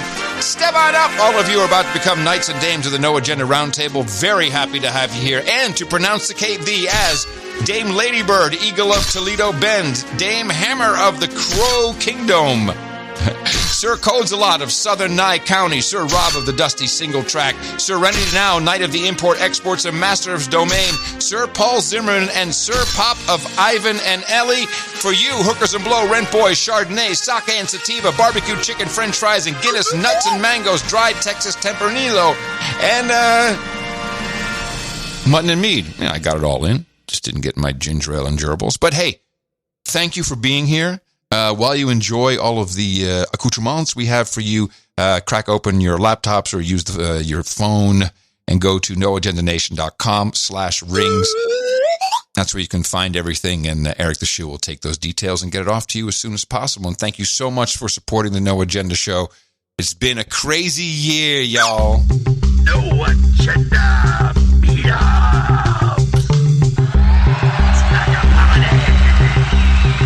Yeah, we had a lot of meetups, not a lot of meetup reports. We did have one, which is fine. It's a good one, actually, from the TMI evac zone. And you'll hear some familiar names in this one. John and Adam, this is Sir 737 at the No Agenda 3 Mile Island meetup. Thank you, sirs, for your courage. We had an excellent time. Big turnout. 27 people here. This is Mike Riley. I drove an hour and 15 minutes to make sure no one brags about being a douchebag. This is Roger Roundy. I drove twice the distance of Mike Riley. It took me 2 hours to get here, so there. This is Chris. The No Agenda card game was a hit. Maxwell Reeves, and I'm sucking in soot. Jamie Smith, and I'm here with everyone else. Sir Farmguard, Night of the Douchebags, bringing in more douchebags. This is Sir Gears here, where we say Black Olives Matter. Jason at the 717. Oh my God! Listen to that horn! Laura Renegade, and it was worth the drive. Sir Wags, your friendly neighborhood air traffic controller. John and Adam, runway 33, clear to land. That's Strobe Branda. Merry Christmas. Jesus is the reason for the season. This is Mrs. Sir 737 here. John, I'm not buying it either. York, Pennsylvania is the best place to live. Wow, the Earth's going to collapse today. Fergus 33. I'm pretty sure they're all spooks. In the morning, Merry Christmas, John and Adam. In the morning, John and Adam. Give me a boost. Happy birthday, Rebecca. Hey, it's Dame DC Girl. I heard they needed a spook, so I decided to come out. IGM guys, Jason with the greatretees.com. Your t-shirts are on their way. Maria, how did we do? Awesome. Okay. I always find it assuring to know that many of those people are keeping our air transportation system running. Pilots and air traffic controllers. I love that. Fantastic. We only have one meetup for Christmas, and that is the one today, the No Agenda Silicon Valley meetup, 333. That's in San Jose at the Smoke Back Room. And I'll just give you a quick list of the places where we have meetups coming up in January. Actually, we have one just before the New Year's on the 31st in South Jersey. January 1st, Oregon Local 33 in Philly. On the 8th, West Palm Beach, Florida. Mobile, Alabama. The 9th, Wild Boar Mountains, Lowland. And Naples, Florida. The 12th, South Louisiana. The 15th, Virginia and Lockhart, Texas. The 16th, Atascadero, California. Charlotte, North Carolina. The 20th, Brisbane, Australia on the 21st. Connecticut on the 23rd. And again, the 3 Mile Island evac zone will be on January 30th, and Boston for the 5th of February. Many more places can have meetups. This is the true break of any type of mass formation you might feel yourself in, because you have no isolation. There are people you can meet anywhere in the world. There's a No Agenda meetup. Go find them. If you can't find one near you, start one yourself at noagendameetups.com. Guaranteed a party. Sometimes you want to go hang out with all the nights and days. You want to be where you won't be triggered or held to blame. You want to be where everybody feels the same. It's like a party. All right. We got some ISOs. I have a couple. Actually, why don't I play this, the one that Josh sent us, this Festivus, which I have not heard. Festivus is back! No, it's not bad. It's actually not bad. No, it's not bad. I kind of like it. He's got a good screaming voice. It's a little Fletcher-esque, but it's different enough that he might be able to do some, or unless he picked it up from somewhere else. I have a feeling it may be from a movie. Oh, well, like maybe. A movie. How about this one? This is from 1987. Happy Christmas to you all. Since we didn't get a Christmas message from the Queen. Is she dead yet? Have they admitted it yet? She was dead back then. Okay, what do you got? I got one last one. That's not me talking, that's science! Yeah. It's just I like the sentiment, but it's just I like muffled. So far I like Festivus. What do you have? I got mine are Bidens. They tend to be Bidens. But let's try I think it's end of show. Let's go with idiot to work. You'd have to be an idiot to work. It's a Tucker Carlson ISO. Yeah, it is. I thought it was Biden. That's not good. That's okay. No. All right, let's try this one. Life or. Life or death. Well, okay. Okay, well, then just go with this one. The right thing. You've done the right thing. I mean, that doesn't compare to... Festivus is back! Come on. Okay, you're right. Festivus wins. Festivus just has to win that one. Definitely. Okay, Festivus for the win. Before we go, maybe just the last thing that needs to be discussed, because no one's reporting it. There's also no clip to be made because there's no translation except subtitles.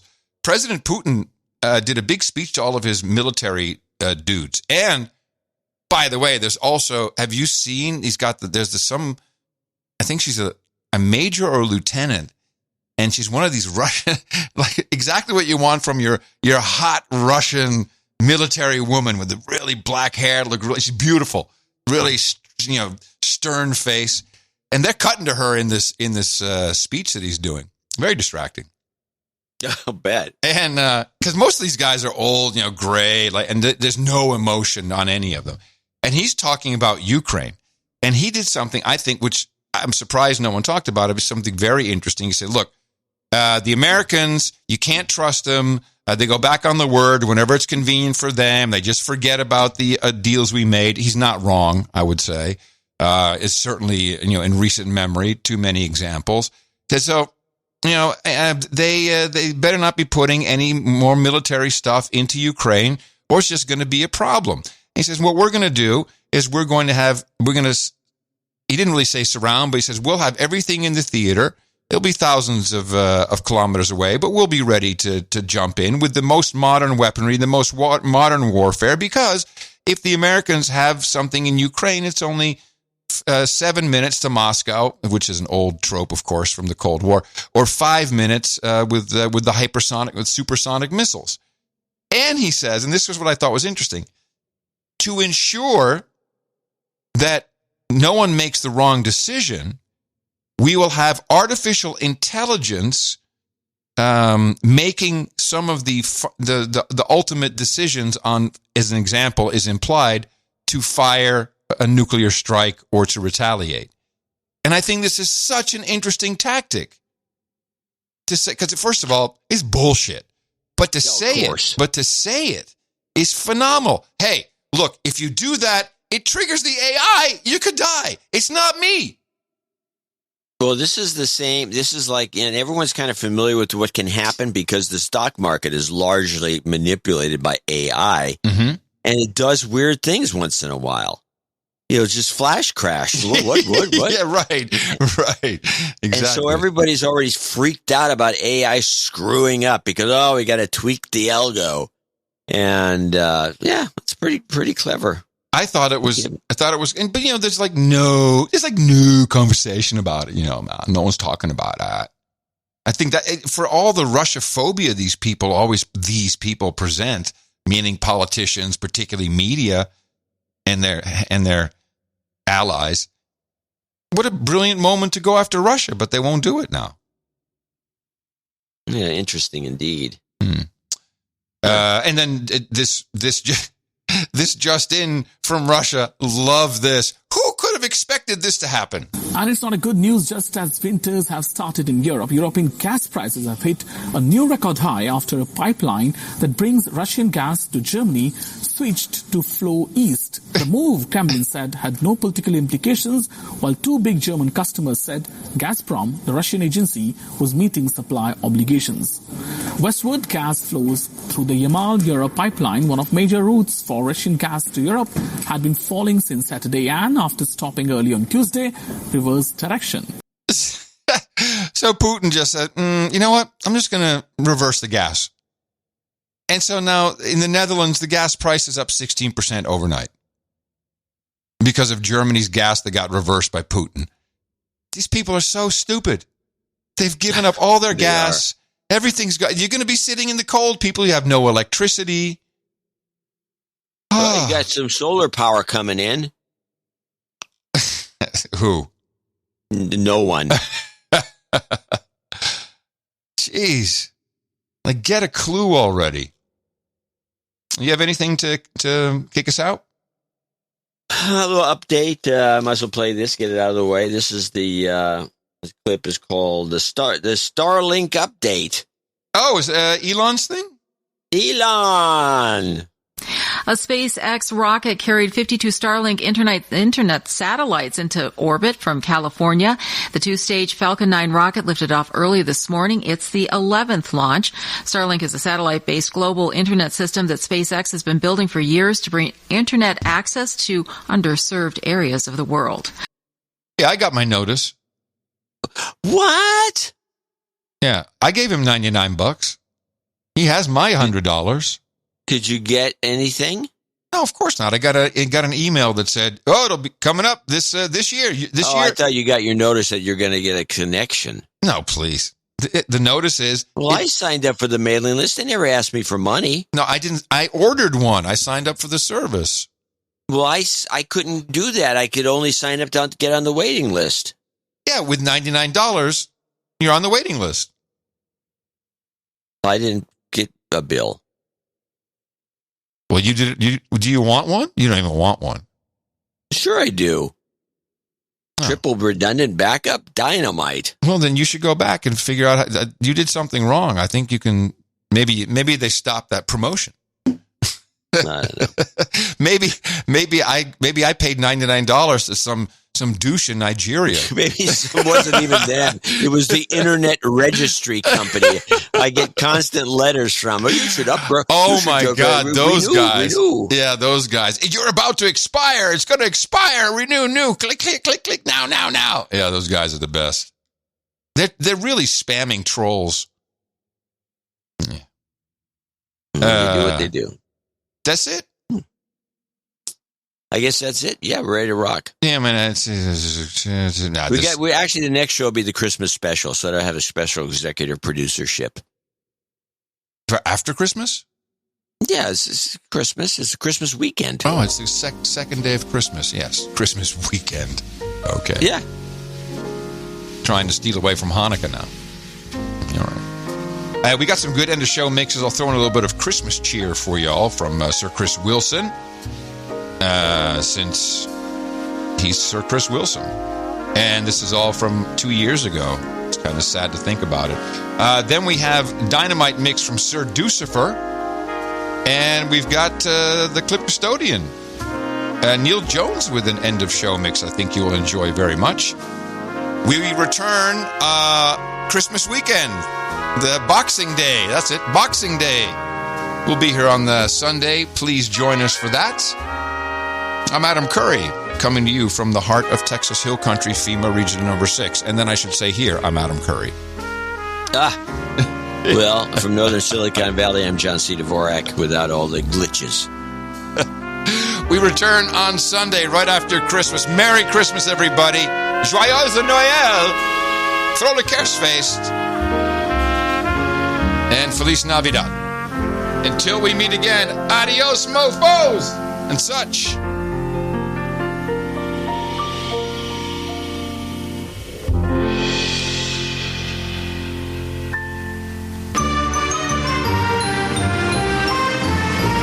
Donate to No Agenda, donate to No Agenda, donate to No Agenda for a happy new year. We'll reach a note and play of jingles, reach a note and play of jingles, reach a note and play of jingles for 200 or more.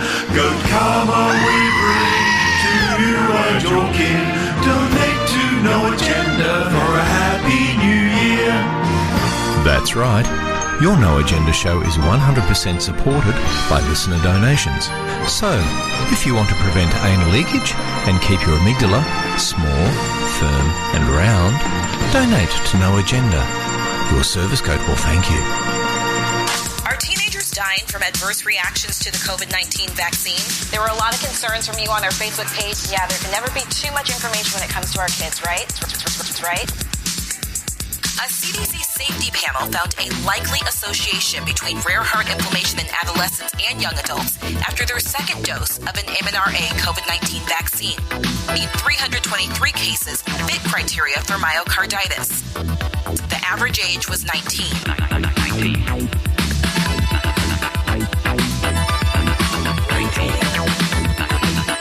The average age was 19.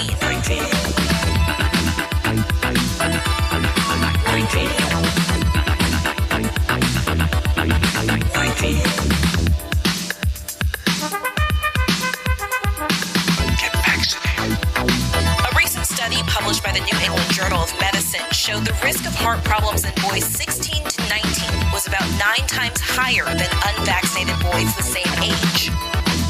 The average age was 19.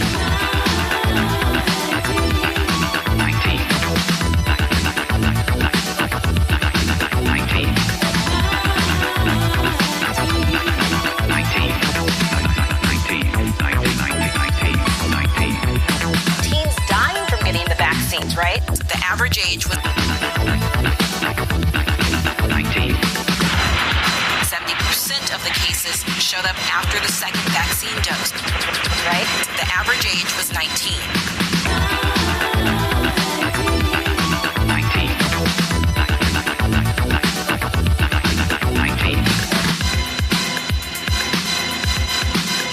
Are we going to get to the point where we won't have to wear masks on airplanes?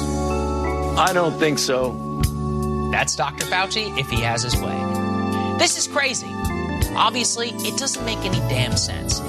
You'll wear masks forever each time that you fly, 'cause we got new variants and boosters to try.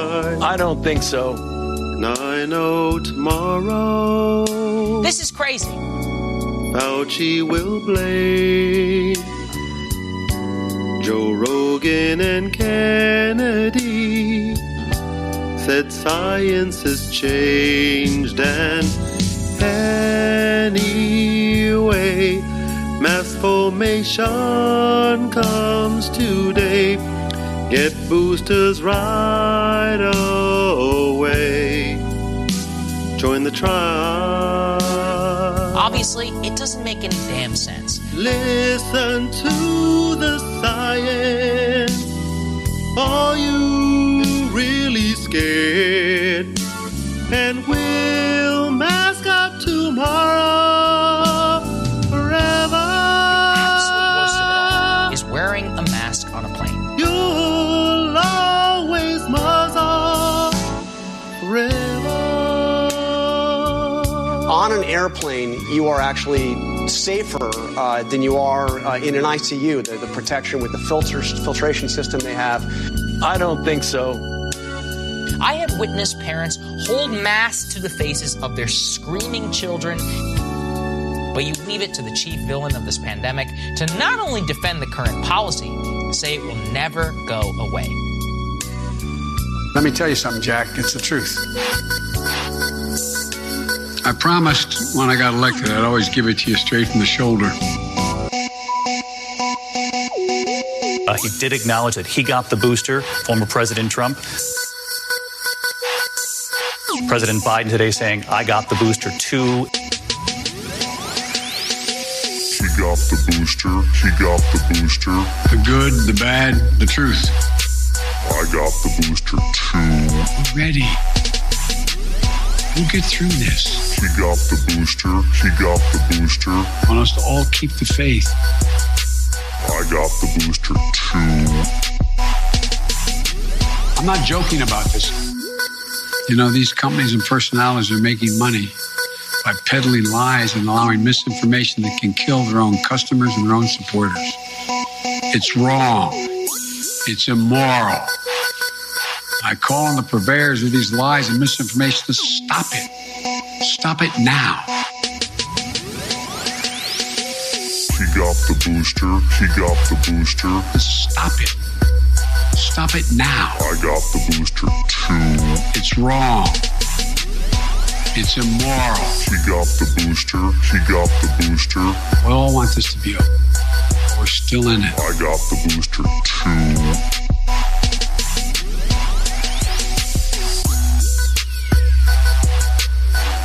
Let me close with this. I want to sincerely thank you for your courage. The best podcast in the universe. Dvorak.org/NA. Festivus is back!